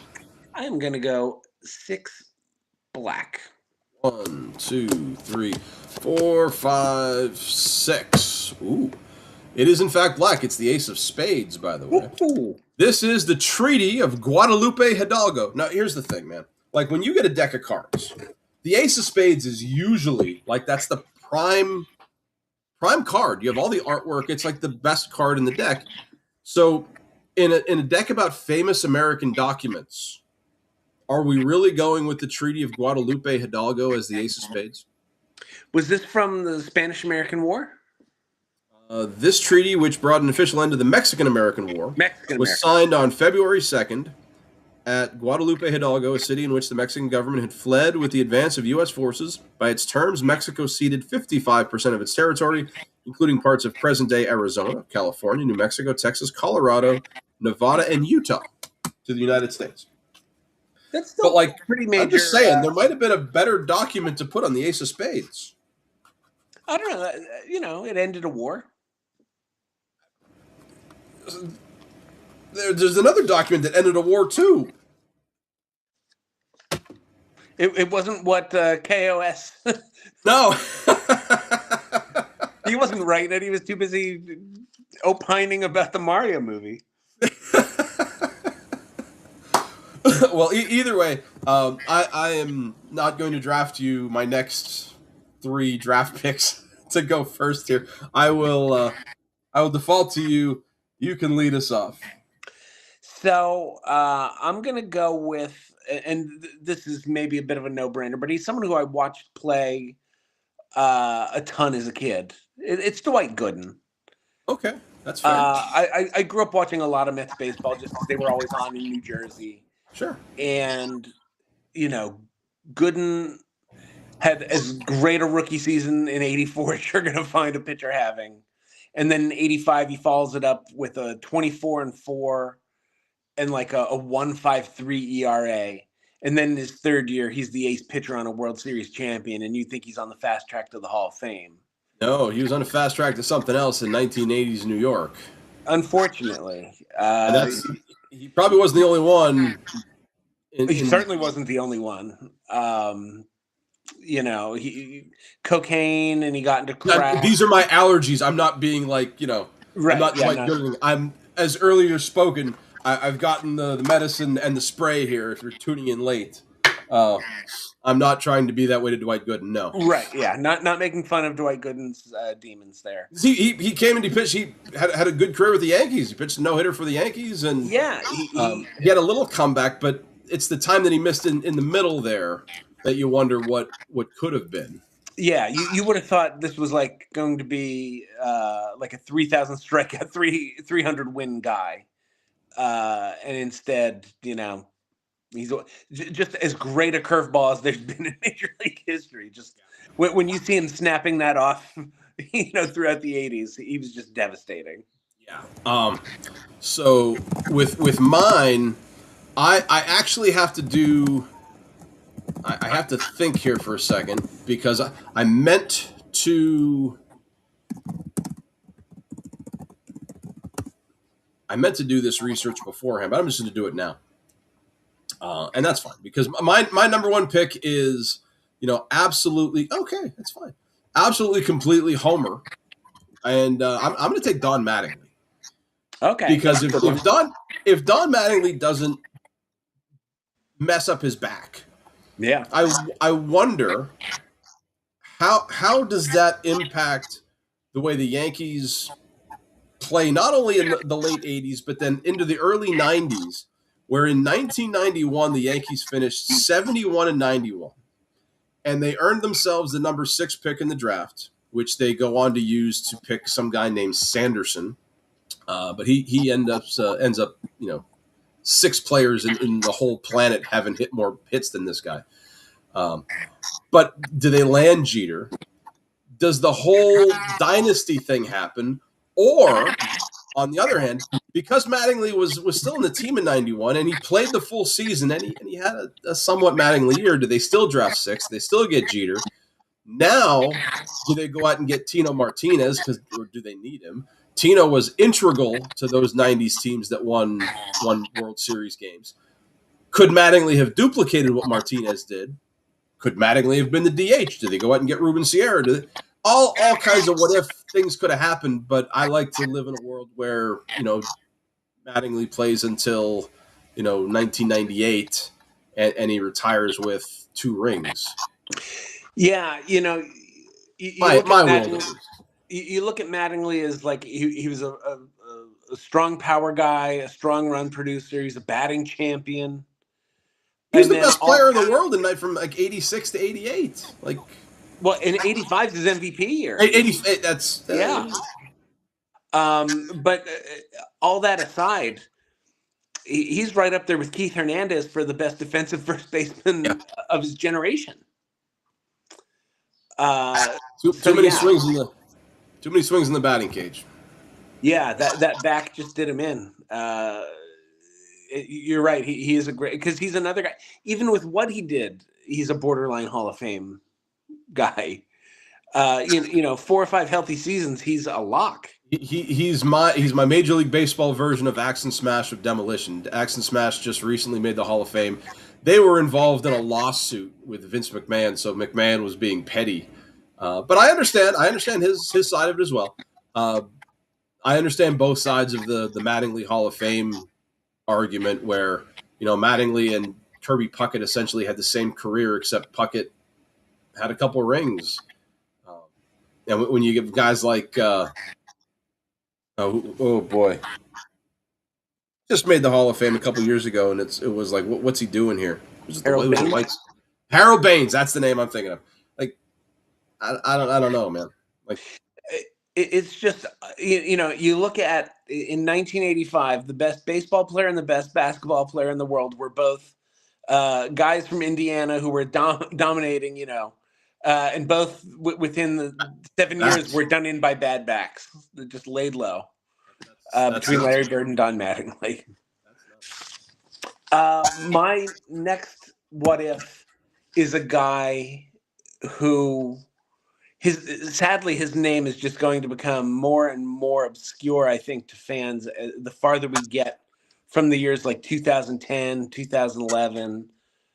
But Josh Hamilton. Wow, I didn't even think about him, and that was an injury. That's definitely substance abuse. Wow, that's a Yeah. good pull, man. When you think of like, you know, he's drafted and he was thought to be like the next guy, and he has the substance abuse issues, and you're like, well, this guy, he threw it away. Then he goes to Texas. Ron Washington's his manager. Ron Washington had a history of substance abuse and was able to kind of guide him through that. And Josh Hamilton for like a 3 year stretch was like in talks for like this guy's the best hitter in baseball. What He he had did the at the All Star game at Yankee Stadium, yeah, the like home run derby. he had like 26 home runs in the first round or something like that. That's insane. And like you know he was like a David Freese away from having the Rangers as your 2011 World Series champions, and then you know only to sort of fall prey to substance abuse and his darker demons. And His final numbers, he finished his career with an even 200 home runs, and that's in 9 years. So he averaged 32 home runs. That's that's a stretch that had he continued for another 10 years, throw another 300 home runs on there. Um, that's a good pull, man. yeah, anyone who saw him at his best just shakes their head to wonder, you know, what might have been. I didn't realize he started in Cincinnati. No kidding. He did. That's right. Yeah, Good. because he bounced around and he just couldn't stay clean, unfortunately. Um, well, I have some options here. And so this is a guy where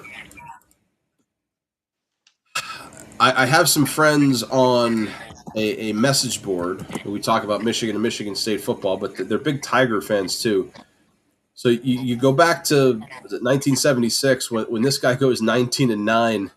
We're gonna say the Bird, Mark Fidrich, because the very next year it's just weird, goofy delivery, but he gets hurt doing just the most random thing, just shagging fly balls in center field. And I remembered that reminded me of when Mariano Rivera got himself hurt shagging fly balls out in the outfield in spring training. Just it's something that happens. But this is a guy who really I think I don't know if he was the same trajectory as Dwight Gooden was, but when he comes back, then he just has this mystery arm thing where his shoulder just goes dead, and he could have been a really fun player because he was one of those personalities in baseball, and baseball loves a guy with a personality to him. Yeah, just one of those great oddballs. You And know. I like oddball's a good way to put it. I like those kind of guys. Yeah, and that's a good pull. Where he had like just like the 1 year where he became like this minor celebrity for a short time, like kind of captured the national attention, and then you know sadly you know kind of faded into obscurity. I think toward the end of his life he was working as a farmer. The farmer, and I was going to say, could he have passed away in any more in a weirder way? Yeah, tractor rollover, right? Uh, I read tractor suffocation. Okay. His clothing got entangled in something, and he suffocated. Like that is just he was weird from the start, and he was weird at the end. Yeah, but you're right. Just that like very brief, bright flash of greatness that just wasn't sustained because of injury. That's a good one. Um, where do I want to go? I'm gonna go with a guy where I could go with it's really an either or for this one, but I'm gonna take Kerry Wood. Okay, that's fair. I'll go Uh, the over for you then. yeah, because when you look at that 20 strikeout game against the Astros, and you look at the movement on some of those pitches, I don't know if there's ever been a better pitched game in baseball history. At least not one captured by television cameras. Um, So now I forget if it was Wood's 20 strikeout game or if it was Clemens' 20 strikeout game. The 20th strikeout was the last pitch was basically right down the middle, and the batter didn't even attempt to swing at it. And I don't know if he was looking for off speed and got the gas, or he just said, "F it, I'm not swinging at this, I'm done." But I thought to myself, like, how do you not swing? Like, you don't want to go down like this, but like that was right there. I the, think it might have the been Clemens now that I think about it. But either way, the Kerry Wood game. How old was he? He was like 20 years old for that. he's 20 years old, and I just think the one that sticks out to me is when he strikes out Derek Lee on a pitch that looked like someone throwing a wiffle ball in a tornado. Like there was no chance. You you could have given. I mean, like one of those big red wiffle ball bats. You could have given. Like there was no one was hitting it. It was just unfair. Like it I'm was. with you. It was beyond physics what he did. I've seen some Greg Maddux two seamers that are rough.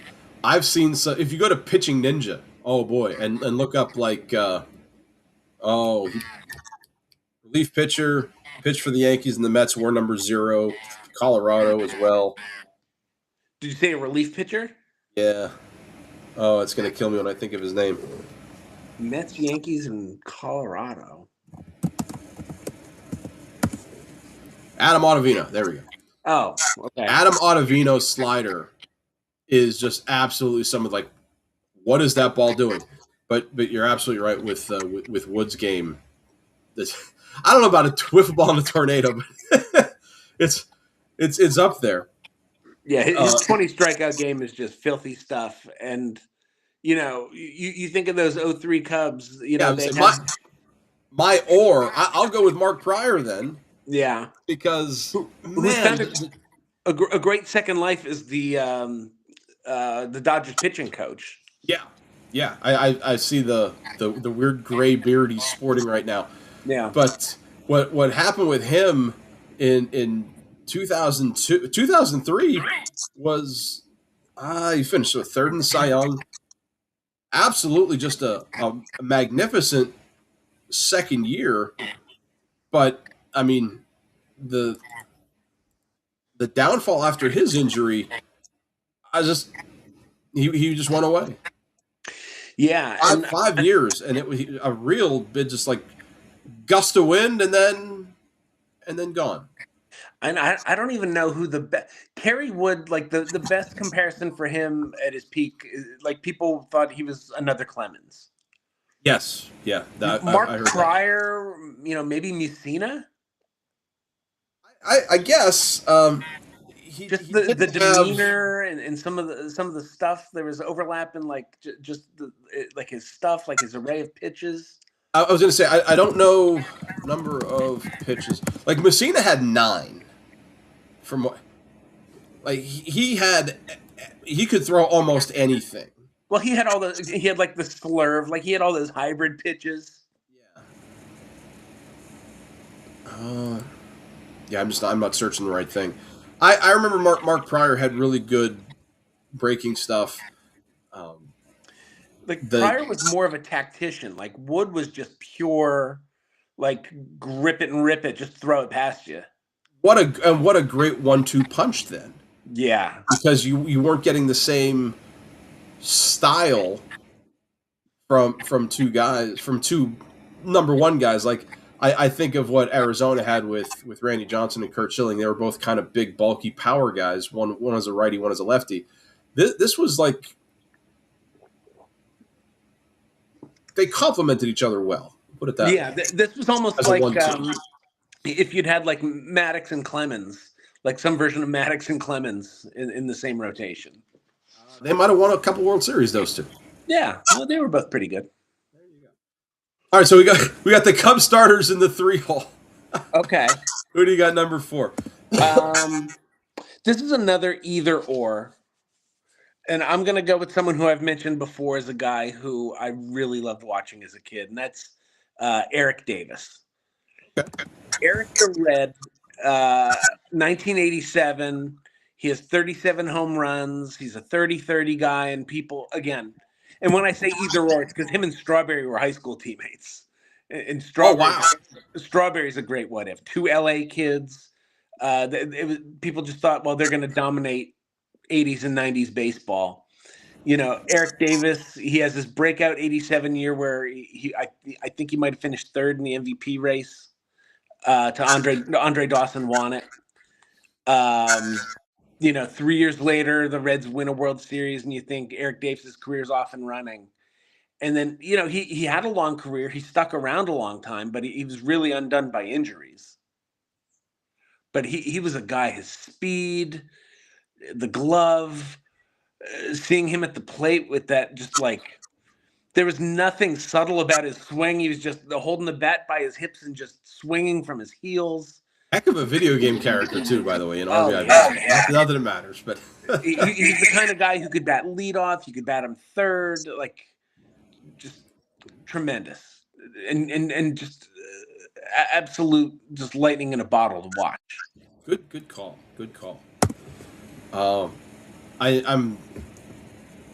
I'm kind of like stuck here where I feel bad about picking another one of these guys, but I've gone Yankee, pitcher. And the other name on my list is another pitcher, and he spent some time in New York. But like when I saw this guy pitch in Minnesota, he was the best pitcher I think I'd ever seen. And then Johan Santana got hurt in, was it 08 or 09 or whatever it was. And when he went to the Mets, then he signed this big deal to go to the Mets. And he had won, I mean, a good year. He led the league in ERA, but he wasn't the same Johan Santana. He wasn't the game one guaranteed win. Yeah. This guy was as scary a guy to have to face. And the Yankees faced him a lot because they played Minnesota in the playoffs. And a lot of those playoff series, the Yankees won 3-1 because they had to play Johan Santana. This guy was just from 2004 to 2007 or 2008. Absolutely amazing. Yeah, like one of the top 4 or 5 pitchers in the game. Like 2-time Cy Young winner. Yeah. He won a Triple Crown. Yeah. What year did he pull that off? 2004. And he won a Gold Glove, but he won a Gold Glove late. And yeah, he was the ace on those teams with like Maurer and Morneau. Really good teams that just couldn't quite get over the hump. But you're right, he was an absolute like slump buster of a pitcher that you just throw out there, and you're going to get a good outing. And he went to the Mets at a time when the Mets were, I mean, they weren't bad, but I guess they leaned on him, and they were good. They pushed those Phillies teams like the Rollins, Utley, Howard teams. Yeah, well, as I said, in 2009 they finished 4th. In 2010 they finished 4th. His first couple of years, though, let me see, the Mets of 2008, they finished. They were 2nd there. Yeah. And Santana, like you said, with the Triple Crown, like a good like power pitcher, strikeout pitcher. You could have held it together for like 4 or 5 more years without that, because you're looking at a guy who's, for as good as he was, his career WAR is 51.7. His overall record is 139 and 78. Hmm. That's amazing to me. You're right. If he does it for a few more years, he probably has a resume similar to Felix Hernandez.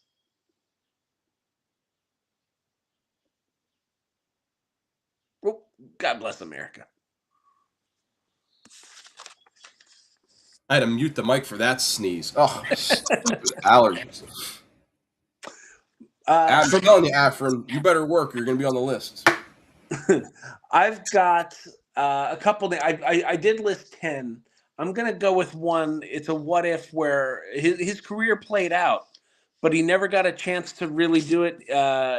In the big leagues, his stats have been grandfathered in now. But it's Josh Gibson from the Negro Leagues, Yeah. who a lot of the tales that you hear about him are, oh, he hit 800 career home runs. Oh, he hit a ball 600 feet. Well, we'll just never know because it's oral tradition. It's not something that we saw because the Negro Leagues, just by definition of how the era was, unfortunately, were on the fringes. And the how accurate the stats were it was in question too. Which I saw that they just introduced, like, let me see, Negro League stats. They're included. Like he's Yeah, the career batting. Because his career average, I believe, was higher than Ty Cobb's. he's number one in career OPS. Like, you go. You can, I don't want to. I'm not going to take another picture, but you could say the same thing for Satchel Paige.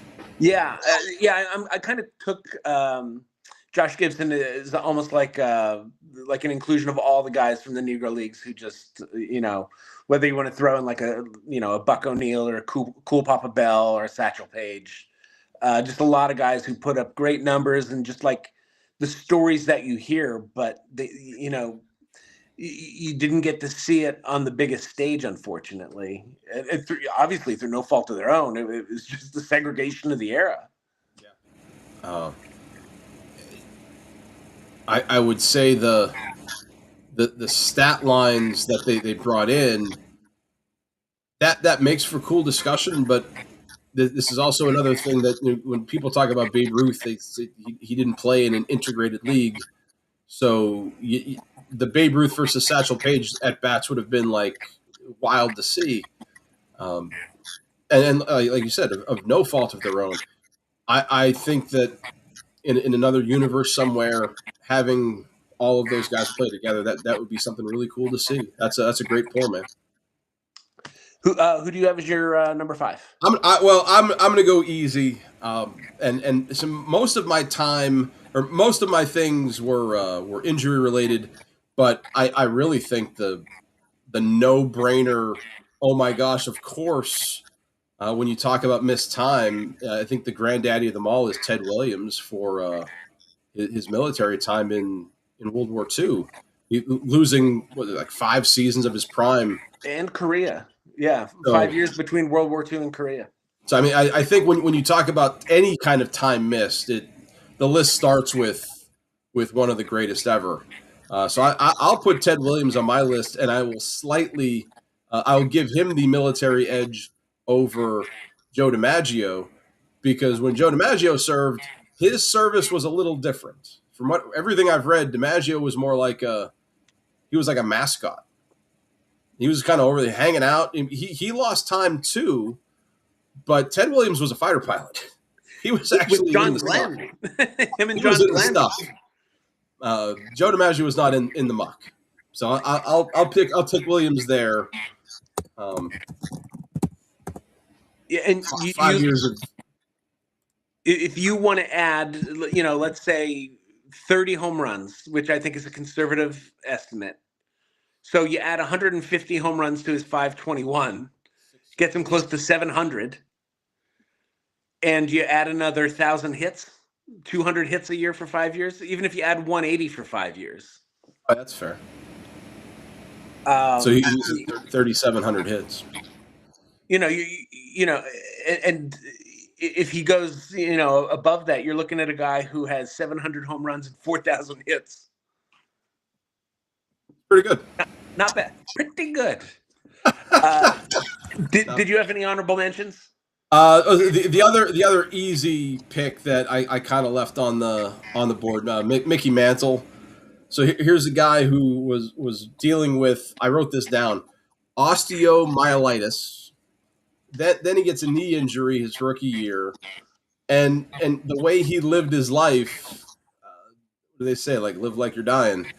Uh, had he been just a regular healthy player, he might have been the greatest player that ever walked the earth.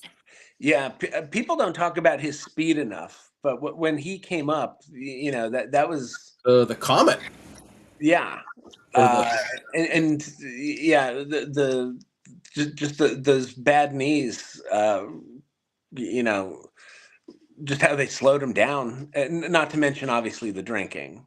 that's the other part. But again, his attitude toward life was, well, this disease I have is going to kill me. Yeah, Um, and the stories about him in right field under the bleachers. We'll leave it there. right. I had a couple. Obviously, I referenced Daryl Strawberry, both with Eric Davis and Dwight Gooden. Davis had the injuries. D- Strawberry kind of fell prey to the drug issues that got Dwight Gooden as well. They were kind of linked together because of the '86 Mets. Sandy Koufax, arm injuries that made him retire at what was he, 32 when he retires? There we go. Two kind of homer picks here, but Tony Canigliaro and Nomar Garciaparra. Yeah.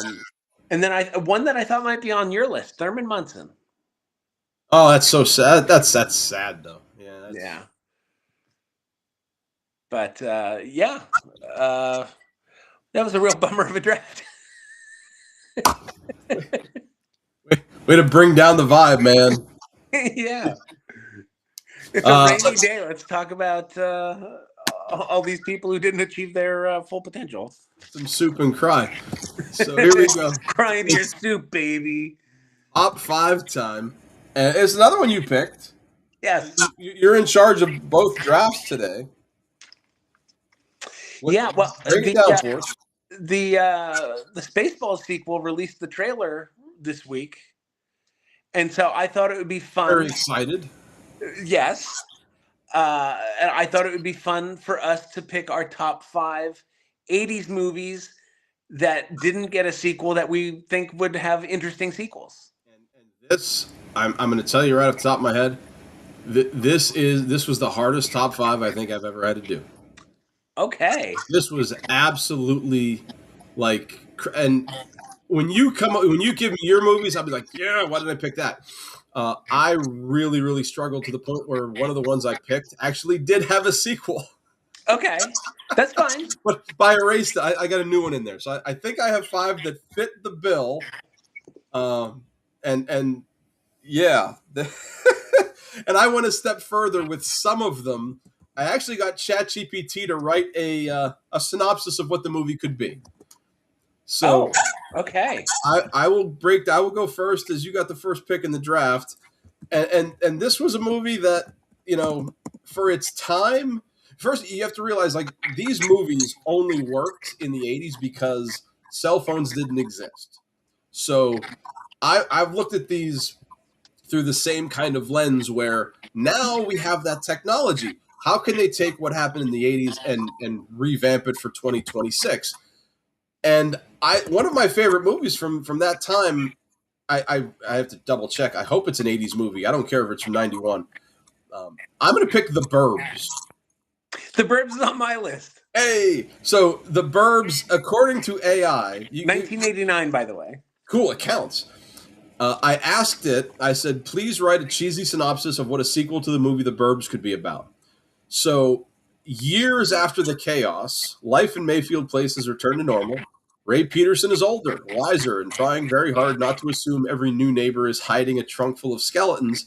But the home that belongs to the Klopeks is now the people live there. It's re-inhabited, and strange things are happening all across the cul-de-sac, with packages disappearing, lawn ornaments moving, and drones now flying over the house.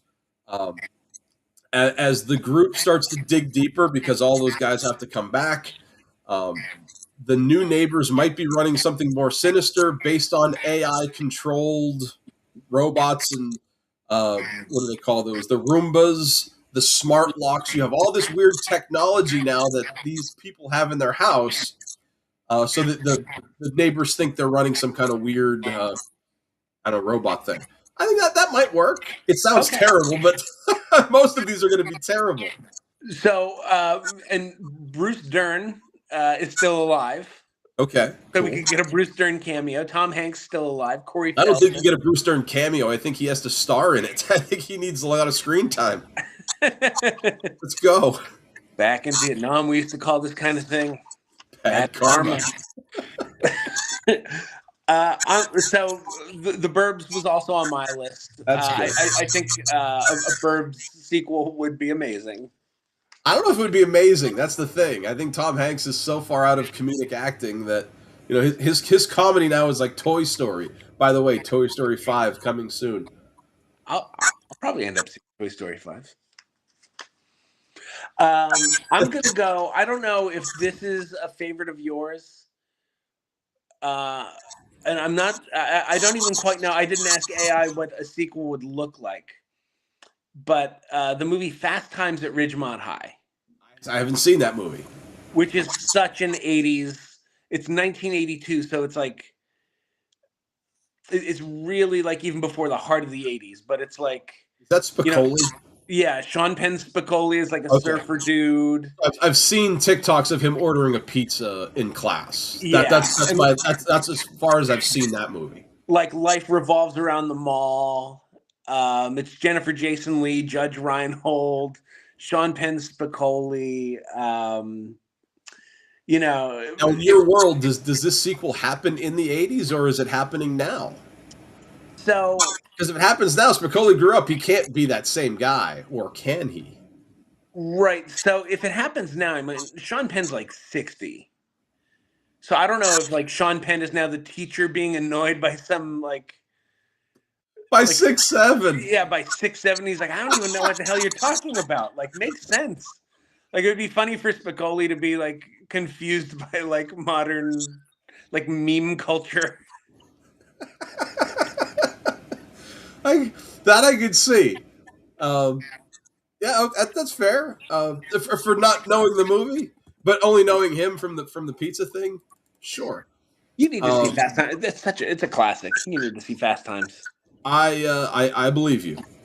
So the next one I'm going to say is one of my favorite movies, and I think where they left it is fine, but I think they could go into another season or another 10 seasons down the road, and we could see what happened with the boys in Bull Durham, specifically, Crash becoming a major league manager, maybe. Okay. Working his way up and dealing with a Nuclear Loose style rookie who didn't have him in the minors. So he's got this. You could build some kind of similar relationship, but then now you're pulling in like, oh, we have analytics, we have launch angles, we have ABS. I think that might be interesting. The thing is, Annie is probably a little bit. She's probably aged herself out of being, a sex symbol. I think it would be funnier to have the movie revolve around Susan Sarandon as Annie being almost like the veteran catcher teaching a younger woman groupie, like helping her learn the ropes of like how Annie was as a younger woman. Yeah, I got you. Yeah, sure. And Crash is almost the background player in her story. I think that would be funnier. That's fair.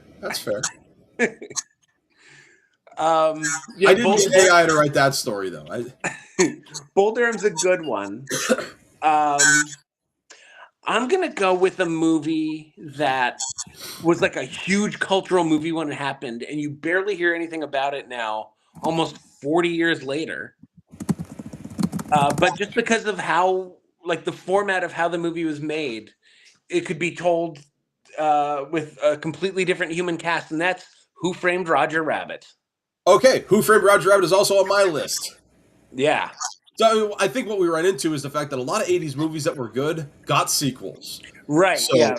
Rocky and Indiana Jones. Yeah. Star Wars, Back to the Future. But yeah, so Roger Rabbit, I think, was one of the first, and it had to be the first, where you saw Bugs Bunny and Mickey Mouse on the same screen at the same time. Yeah. And that's like the cartoon version of Hulk Hogan fighting Ric Flair. Yeah. We got that eventually, but it wasn't the same way down the line. So yeah, I don't know what they could do with it because the main, like, Judge Doom is gone. Thankfully, you need some kind of I antagonist. I think it could be its own self-contained story, the same way like Looney Tunes cartoons didn't have any continuity. Like Okay, it could be fair. its whole own story again. You know what? You know what? I just thought of this because the sequel to Raiders of the Lost Ark was really Was a a prequel. prequel. So maybe we get like the whole Judge Doom backstory. Maybe he's a nice guy, but something snaps like all tunes do. If you were to do it like so, the way that Bob Hoskins, the late Bob Hoskins, was Eddie Valiant. Yeah. If you were going to do it as like a detective story, who would you cast as in the Bob Hoskins detective role? Now? Yeah, Oh, like a current. I'm so bad at this. I don't know. My mind went to Tom Hardy, who's like a big guy, but also seems to have a bit of a goofy side. Bane guy. Who plays? Oh, the guy. I can't even think of his character name. I'm a terrible person. What movie is it? No. It's he's the main guy in Parks and Rec. Ron Nick Offerman. Nick. Yeah, I'd go with him. I could see that. So Yeah, that's a really good one. So we both have the Burbs. We both have Roger Rabbit. Yes. So I'll skip over Roger Rabbit, and so this one is I haven't seen this movie in theaters, and I've only seen it like on TBS TNT. So I don't know if I saw the full version of it, but it's really neat, and I don't think it got a sequel. And for the technology of the time, you could very easily make a 2026 version of this because we're almost there with the level of cybersecurity. I'm going to say War Games. The only way to win is to not play. And like that, like you have a weird kid hacker who's like 5 years old, who's just a computer genius in Silicon Valley, and he hacks into something he's not supposed to, and he's this close to setting off all the nuclear powers in the world. I think that could be a story at least. I didn't even think of that one, but that's a fantastic one. I'm Well, surprised. this is me researching. I just looked up '80s movies, and I'm like, sequel. I originally wrote down Coming to America. I'm like, that might be good. Yeah, they did it, and it wasn't that good. I'm surprised War they Games didn't. might be interesting with technology and how it changed from the CD-ROM or MS DOS that this kid was working on to play chess against a microcomputer. Yeah. Well, I mean, just like the whole like issue of cybersecurity is like a pretty hot issue right now. AI along with it, so yeah, it'll work. I'm surprised that hasn't been. I'd be surprised if that hasn't at least been explored. Like if someone hasn't floated that idea. I'm going to go in a much lighter area than thermonuclear war. Nuclear war?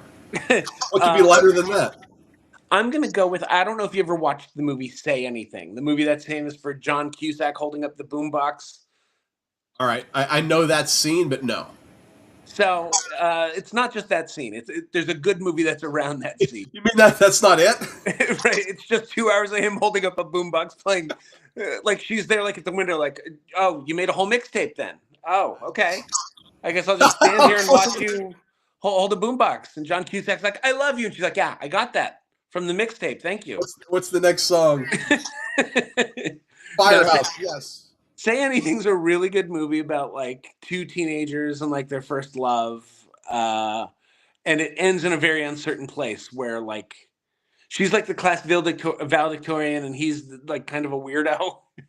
And they kind of end up together after graduation.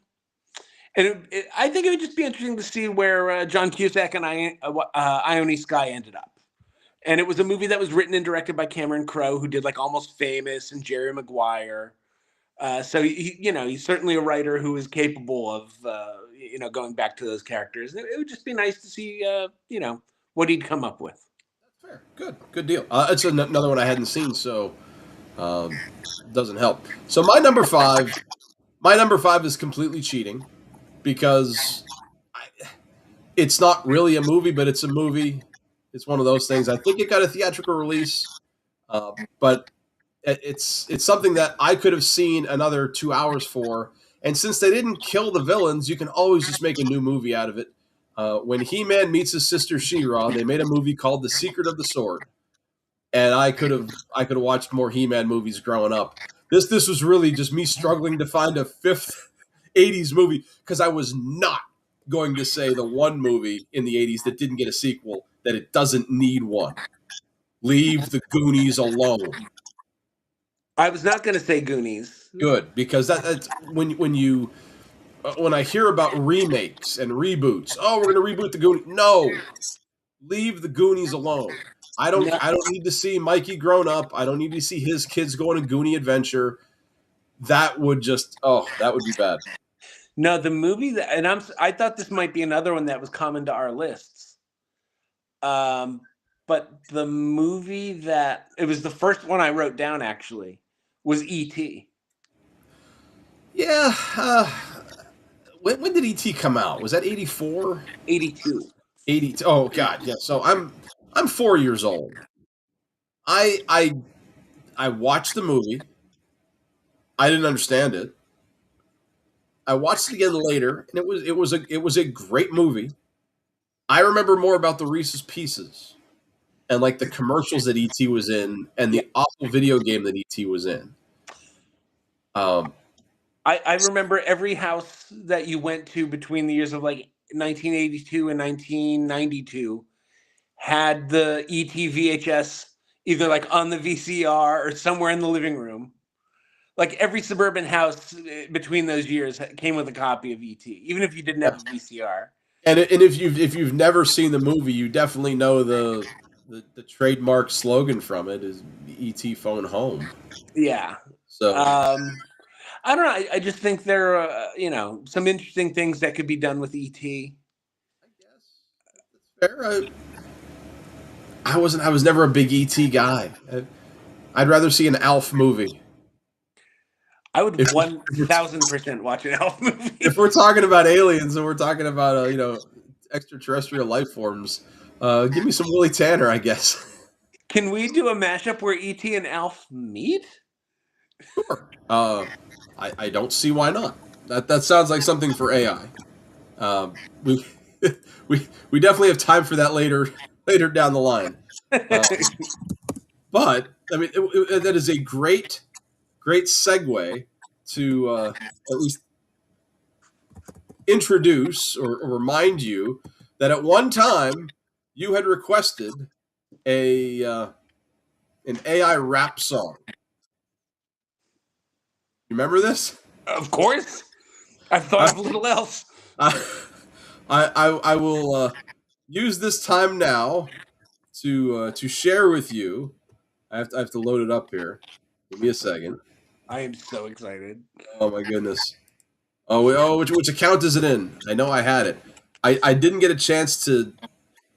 So downloading it is like impossible because I wasn't spending $20 a month. Give me a second here. Which one did I sign in with? Is it this? I have like, I lead the league in Google accounts. Continue. Let's go. Would you like a trivia question Uh, while you're doing that? while we wait for the kicker here, the thing, Mr. Smarty Pants time, which is we'll start with Mr. Noodlehead. You have trivia for me, This is a stolen trivia question. as they all are. Uh, so, only once in NBA playoff history has a number 8 seed swept a series. Who did it in what year? The 8 seed. The only 8 seed I ever remember. Now, see, this is just my lack of general knowledge. The only 8 seed I ever remember winning was Denver over Seattle. That's Denver And did beat Seattle in '94 that was a 5-gamer because I can remember Dikembe Mutombo on on the the ground with the floor ball. holding the ball. Oh my God, we did it! It did something. Oh wow.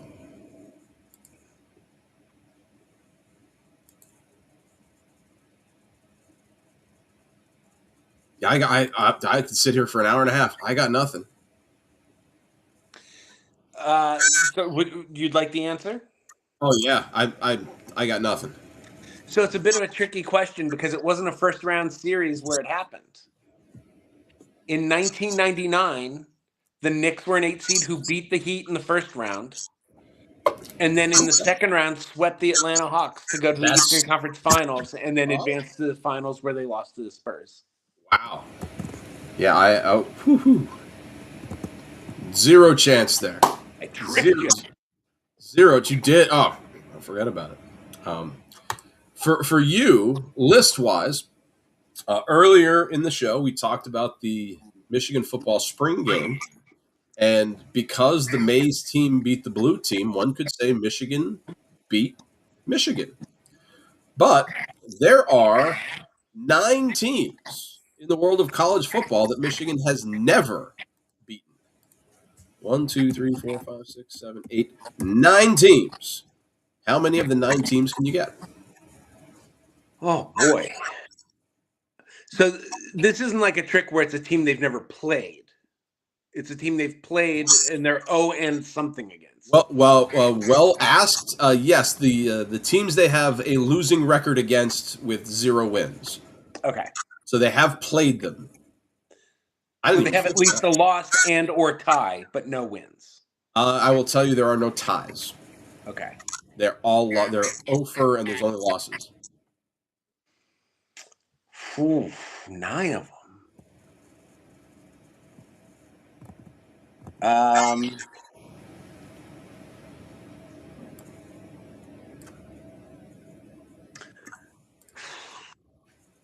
So I have to think of teams that weren't like the old Pac-10, because I'm sure there are teams that like I'm trying not to think of anyone they would have like maybe met in a Rose Bowl.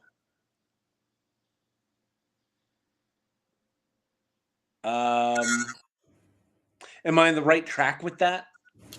There's one team from the Pac-10 on this list.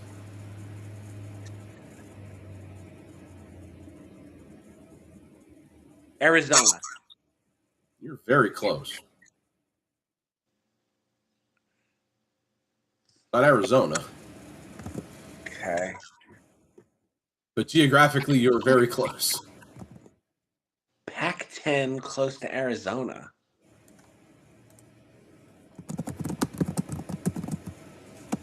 Because then, like, I start to think of teams that are like Mountain West. Like, they just beat New Mexico, last year, 2 years ago. It's not Nevada because they're Mountain West.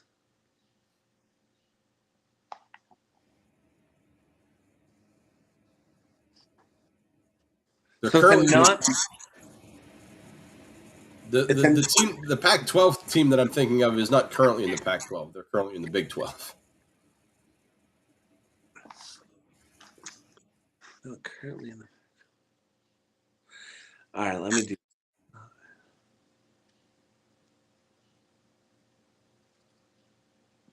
It's not a good day for trivia. No, gosh, because I would just be throwing out random teams Sure. that are non-Big Ten. Like, have they ever beaten Georgia? They must have because Georgia's not on the list. Okay. There is 1, 2, 3, 4. There's 4 current SEC teams.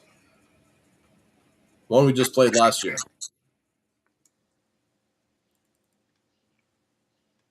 One just last year. Texas? Oh, Texas wasn't last year. I'm thinking Ohio State. But Texas is on the list. They're 0-3 against Texas. So count it. All right, I'll take whatever I can get. This was a game that both you and I had pegged as a loss in week 2. Oh my God. Oklahoma. Oklahoma. They're 0-2 against the Sooners. Okay. 0-3 against Texas.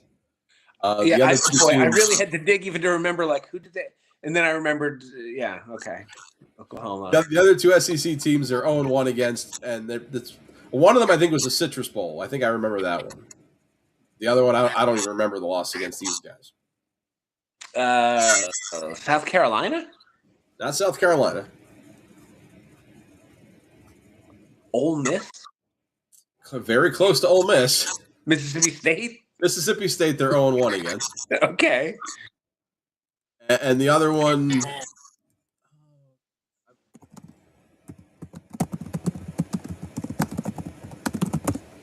I got to look it up. It was, in fact, the Citrus Bowl, January 1st, 2002. Oh, it was a butt whipping, too. 45-17 we lost. Snapped our 4-game New Year's Day Bowl winning streak. January 1st of 2002. Citrus Bowl. SEC. Game MVP was Casey Clausen. Tennessee. Tennessee, there you go. So those are those guys. Some of the other ones, like, I don't even know when these games got played. I do know one team was during the Rich Rod era, and it was one of the most embarrassing losses in program history. Oh. So what are we talking, like 09? 2008. 2008? Final score was 13-10. We gave up a pick six. So this team didn't score an offensive touchdown. But, I mean, our offense was poor. Wait, is it Appalachian State? No, it's not Appalachian State. The Wolverines actually they played Appalachian State after the loss, and they did beat them. Okay.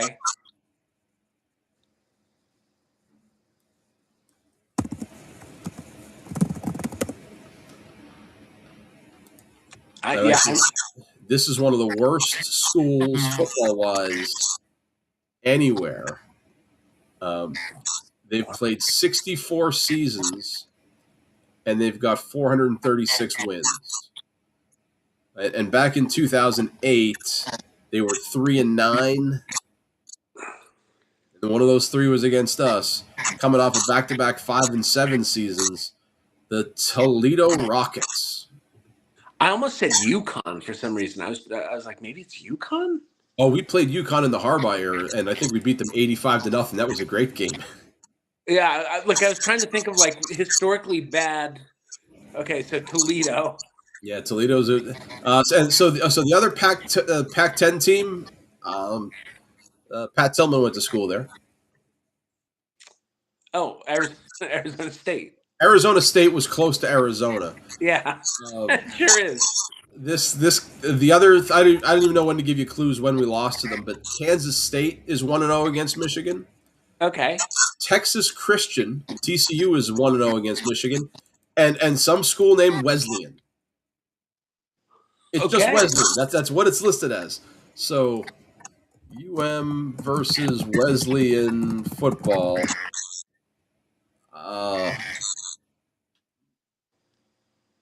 That's Ohio Wesleyan, and Michigan certainly did beat them. Is Wesleyan a top university? I don't know. So I got this list a while back. I'm like, I'll use that for college football. Yeah. So a fine trivia showing for the both of us. Yeah. That's as brutal as it gets. So I have the song. Are you ready for the song? Of course. I need something to heal my bruised ego. Let's. I have to share the screen. So you're gonna see the AI page, but that's the only way I can get the audio for you. So here we go. Okay. This is Soup and Meatballs. Yeah. You can kind of see the lyrics on the right. Soup in, meatballs, Max and Tim in the house. Mr. Smarter Place, you ready? Record, scratch.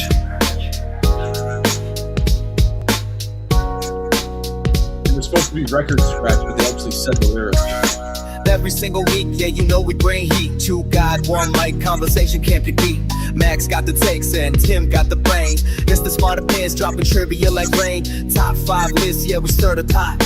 Drafting up the best like we're cooking what's hot. Sports, pop culture, anything goes. If it's worth debate, then you know we chose. One picks movies, one picks food. Next thing you know, they both in a feud. Laughing and joking, but the takes stay bold. Super meatballs, yeah, the recipe's cold. Super meatballs, stir it up tight. Oh, we got the auto all tune. week, now we truck all night. Super meatballs, drifted up tight. Mr. Smarter Pants, ready for the trivia fight. Super meatballs, every single week, two friends on the mic with the fakes we seek. Super meatballs, yeah, you know the deal. Old school vibes with the boom bap feel. Tim steps up, yeah, the questions get tough. Max takes a swing, but it might not be enough. History, sports, little pop culture flair. Mr. Smarter Pants got the knowledge to spare. Draft day coming, yeah, it's time to compete. Picking number one like a fantasy elite. Best of the best, yeah, they making the call. Who got the better team debate for y'all? One says pizza, one says wings, one says Jordan, one says Kings. Doesn't really matter cause the laugh stays strong. Super meatballs keep it rolling all along. Super meatballs, stir it up tight. Talking all week, now we talk all night. I like how they got a female in there. Yeah, we need dancers. Ready for the killer fight. Super That's meatballs, for every rap. single week, two friends on the mic, get the face we see. Super meatballs, yeah, you know the deal. Old school vibes and the boom bap thing. Now throw your Hands up if you love 5-5. Throw your hands up if you love debates live. From sports to movies to random talk. Super meatballs got the podcast walk. year and a half, yeah, it's still going strong. Weekly conversations never go wrong. From crazy hot takes to trivia same. Makes those smarter fans living up to the name. Two good friends just having some fun, but the chemistry hitting like a home run. Hit play once and you're hooked for sure. Super meatballs keep it coming back for more. Super meatballs, stir it up by your friends talking every Friday night. Super meatballs, turn it up now. The Max and Tim rocking for the podcast crowd. Yeah. Super meatballs, Mr. Smarter Pants. Top 5 Dress Trivia. We'll see you next week. I like this. We'll see you next week thing. That was it. But your guitar version was more authentic, more like we got. That's what happens when you get AI doing your work for you. I would have liked if it would have ended like with like the early '90s, like "Peace in the Middle East." I asked for 80s rap, so they didn't care about that from the 80s. Tear down the wall. We out. That was the Super Meatballs 80s rap that we asked for 2 weeks ago or 3 weeks ago that I just forgot about. And yeah, there it is. All right. For $20, we can download the MP3 and I can play it on Trojan Radio. Oh God. I think it's clean enough. Like I could play it. It's as interesting a song as the song I made for Gen Day, which was another just ask it for power ballad, 80s style power ballad. It delivered. Where we are in the world is crazy. I have a list trivia question for you. Oh, you got a list for me. Okay, I knew we had a keep 5 cut 5 thing coming up here. We do. But yeah, Noodlehead list me. I can't wait for this. So there are 4 NFL teams since the merger in 1970 that have won 5 or fewer division titles. Who are those franchises? Who are they? Feels like the Detroit Lions. They are one. They've won 5. I really want to say the Chicago Bears. Chicago's won 12. Really? Oh, the merger is what, 70? Yeah, 1970. Yeah, okay, that's fair. So yeah, Detroit, Tampa Bay. It is not Tampa. How about the How about the Cleveland Browns? You would think so, but no, not Cleveland. Houston/Tennessee.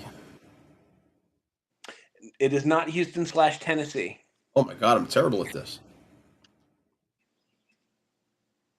The Arizona Cardinals. Arizona only has 5. So I got 2 of the 4 You do. after picking half the NFL. I will tell you the other 2 are both AFC franchises. Los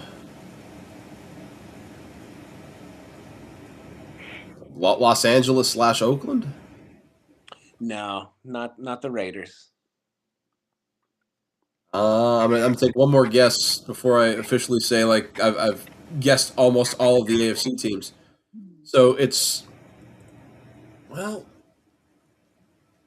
since 1970. That's weird. The Bills had to win at least 4 during their stretch, and did they sneak out another 2? Maybe. It's not the Patriots. I don't think it's the Colts. The Patriots are tied for the most. Yeah, I was gonna say. How about the New York Jets? The Jets have the least with 4. Okay, so that keeps me alive. I'm trying to go through the. Actually, I'm going through Tecmo Super Bowls lists. That's why I got Indianapolis in the AFC East. In the AFC Central, I said Houston. They were no. It can't be Pittsburgh. It can't be Baltimore. Well, could it be? Could it be the Baltimore? I'm sorry, Pittsburgh is tied for the most with 25. New England is 22. Okay. Cleveland, I guessed already. I guessed LA. It can't be Kansas City. Which shouldn't be Kansas City. I don't know what they did in the 70s and 80s and 90s. We'll hold off on them. Who else? It can't be Seattle. Because Seattle's an NFC team now, but they were an AFC team then. I don't think it's Denver either. Wow, sugar. All right, I'll just do random guess saying they weren't possibly that good in the 80s or 90s. I'll say Kansas City. It is not Kansas City. Because maybe they only got 5 during the Mahomes era. Who's the other one? It is the Jacksonville Jaguars. Oh, Jacksonville wasn't in Tecmo Super Bowl. I was never going to get it at that rate. Oh, man. That's me being... The most are Pittsburgh and Dallas have 25 apiece. New England has 22. San Francisco has 22. Wow, that's and crazy. Then for our purposes, the Eagles have 14. The Bears have 12. Okay. Why would I? I didn't even think Carolina. Like, how many did Carolina have? I didn't write the whole list down. I just wrote down the 5 or less, and then the ones at the top in our teams. Because they'd have to be on the low end. I'll send you the graphic when I have the graphic saved on my phone. Cool. Actually, where is the? I got to double check here. Did I put it? I had to have put it on our little PowerPoint thing. Next, it is. So before your cut 5 draft 5, I saw this and I contemplated texting it to you, but I thought no, I'll do the. I like the concept of draft 1, bench 1, cut 1.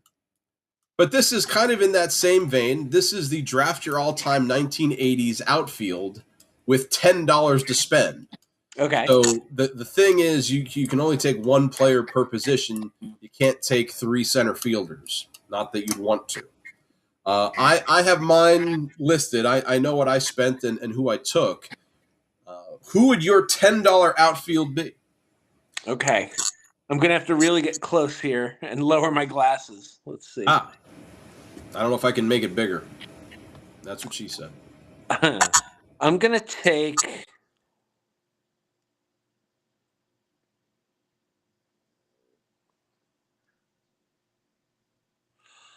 I'm going to do Griffey for 5. Okay.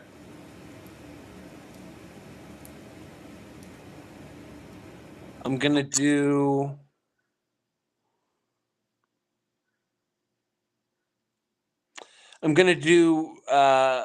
Griffey, Buhner, and Luis Gonzalez.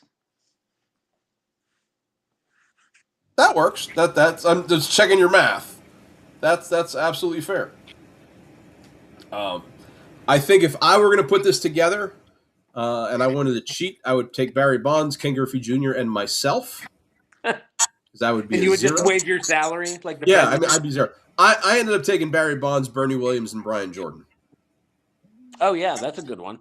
I think that would be that would have been my pick. But there you go. There's your $10.90s outfield for you. So I haven't made a graphic for keep five, cut five. So Okay. right now, just kind of what I have numbers 1 through 10 listed here. So Okay. I'll just call out a number for you. Do I get a category or are we just going in blind? I'll give you the category. Since this is draft week, and don't think I forgot about you, Afrin. This is going to be quarterbacks who are selected with the number 1 overall pick.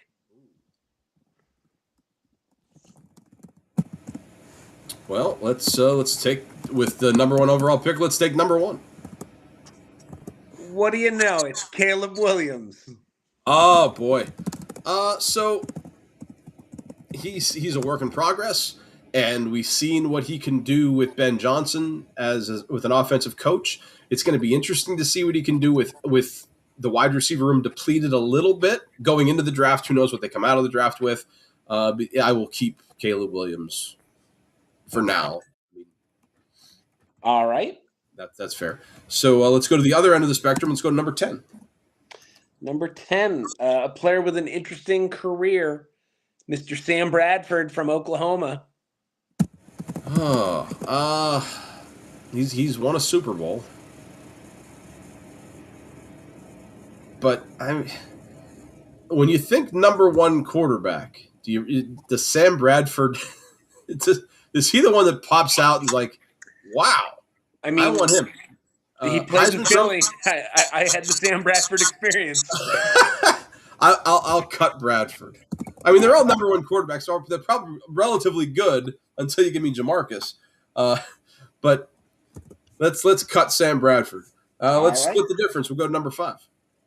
Number 5, Terry Bradshaw.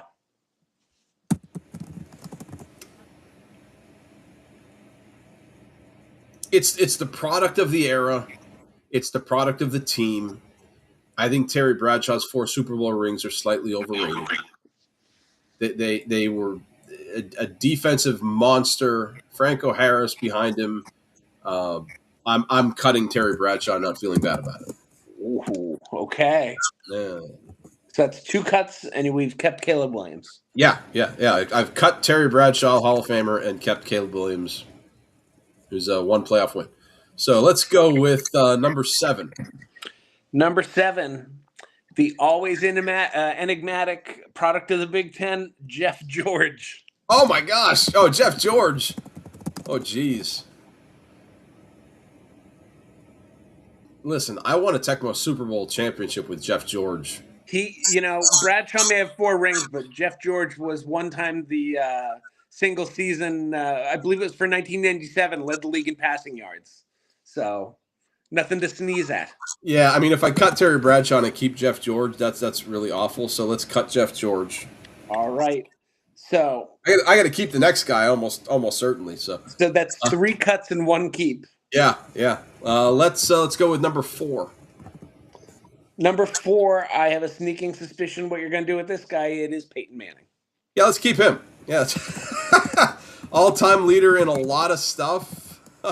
And statistics aside, is there a more cerebral quarterback that ever existed? I don't know. He certainly has the head capacity for it. Yeah, he looks like Megamind. All right, so we've kept Caleb, we've kept Peyton, we've cut Bradshaw, George, and Bradford. Let's go number 9. Number 9. This will be an interesting one. It is Michael Vick.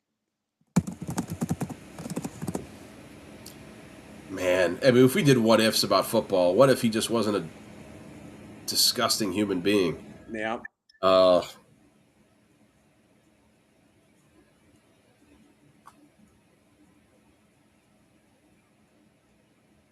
If I pretend to be frozen, maybe you'll go away.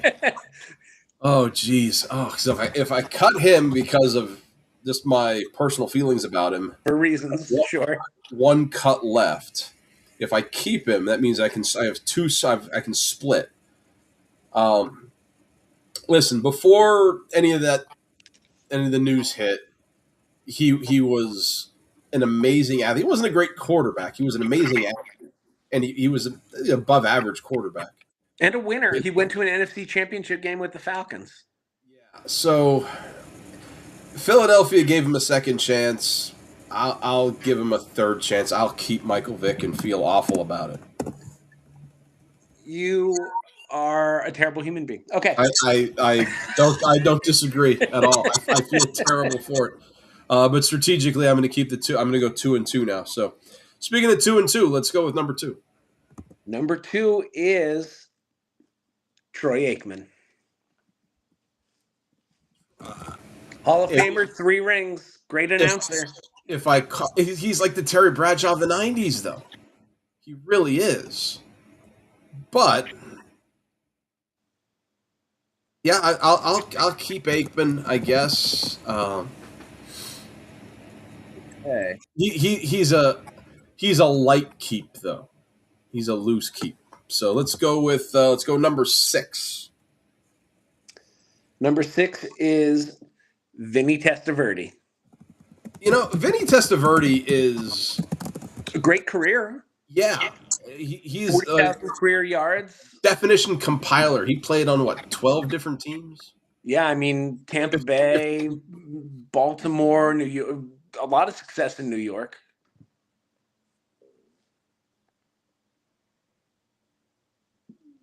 I like Vinny, but I will cut Vinny. All right. So we got 1-1. Let's see what we got for number 8. Number 8 is an interesting case. David Carr. David Carr had no chance. He had no chance coming out. Expansion line, running. You and I were the starting offensive tackles. So I don't know what he was. And God, but if yeah, I'm only going to say this because I don't know who number 3 is. I will keep David Carr because I'm afraid of who number 3 is.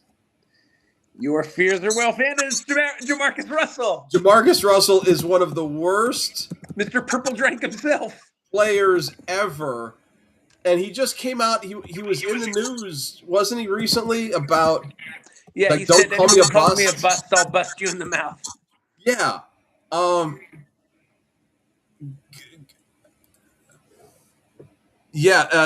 Before that, I'm mad as a blank, too. I ain't played for 4 years. Don't come up to me saying, "What's up, biggest bust?" If you say anything, I'm going to bust you in your mouth. I ain't no failure. On the other hand, he was an incredible failure. Not necessarily in life or on a human level, but in this particular arena. So knowing all these players now, I would definitely I would trade David Carr for Terry Bradshaw, and I would trade Michael Vick for Terry Bradshaw just on a personal level. But otherwise, I don't feel as good as I did about the 1980s toys. I crushed that list. You did great with the 80s toys. That was perfect. This one, not so much. Well, I was surprised you kept Caleb right off the bat. Well, this is me, recency bias in terms of number 1 quarterbacks. I don't have the list mentally in my head, but I thought he was better than Bryce Young. Oh, we could have had some Joe Burrow action in there. Didn't see Joe Burrow. He hasn't lost in 3 years. I mean, amazing. I figured Russell was going to be there just because I heard the quote recently in the news, I guess with the draft coming up. Yeah. I didn't see Terry Bradshaw coming. I sure didn't see Vinny coming. I had to throw you some curveballs like Dwight Gooden. Like Mark Pryor back in the day. Whew. And that is how you play Keep 5, Cut 5. Yeah, so we'll get our graphic designer on on a thing for that, so we know what the heck's coming up. This is the part where if I hit the next button, it's the end of the show. All right. I didn't have a build your squad end thing in mind. I don't know the wheel of names ready. We haven't done that in a while though. Yeah, we can always get back to that. We have a lot Maybe of next fun. week we'll throw that in there. Oh, Yeah.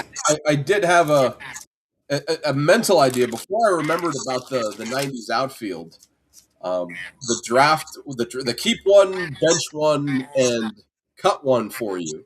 Okay. I thought about this before the show, so I'll write the names down so you can go 1, 2, 3, so it's fair. Okay. Okay, cool. I just wrote their initials. So 1, 2, or 3. 3. 3 is Nomar Garcia-Parra. And it's keep, bench, and cut. Start, bench, cut. Or start, bench, and cut. I'll bench Nomar. You put him on the bench. Okay, 1 or 2. 2. A-Rod. Sorry. And that means Derek Jeter gets cut. Suck it, Captain. Dirty bastard. I thought to myself, if I had to come up with a thing of 3, I'll go with the 90 shortstops in the American League. Man, they were cool. And then you mentioned Nomar earlier in the show. I'm like, that's right. Nomar was on this list that I didn't make. So, And you talk about what ifs. It's sad that Nomar got shipped off. For 2004, but you don't know if that was the catalyst. If he was just one of those bummers in the clubhouse, like the anti-Manny. Yeah, he went from owning the city of Boston to being a pariah so quickly. Where did they trade him? Do you remember? He got sent to Chicago. It was a 3-way trade that brought them Mark Bellhorn and Doug Minkiewicz. Mark Bellhorn's a scumbag. Good. I don't even know why he was on my. Remember that we did the trivia players I just hate for Mark Bellhorn was on the list, and I don't remember why, but he's got a ring. Yeah, he does. He does indeed. But, well, it's come to that time of the show. It's 11:40. I got to get ready to get Derek to work because working man, and it's about p o'clock. So yeah, it's definitely p o'clock here, and then it's Celtics o'clock. There you go. Well, good luck to Boston, and we'll see you next week when we talk more NBA basketball. We'll find we'll get a clearer picture of what the first round looks like. So until then, draft. That's Soup. I'm Meatballs. We'll see you later.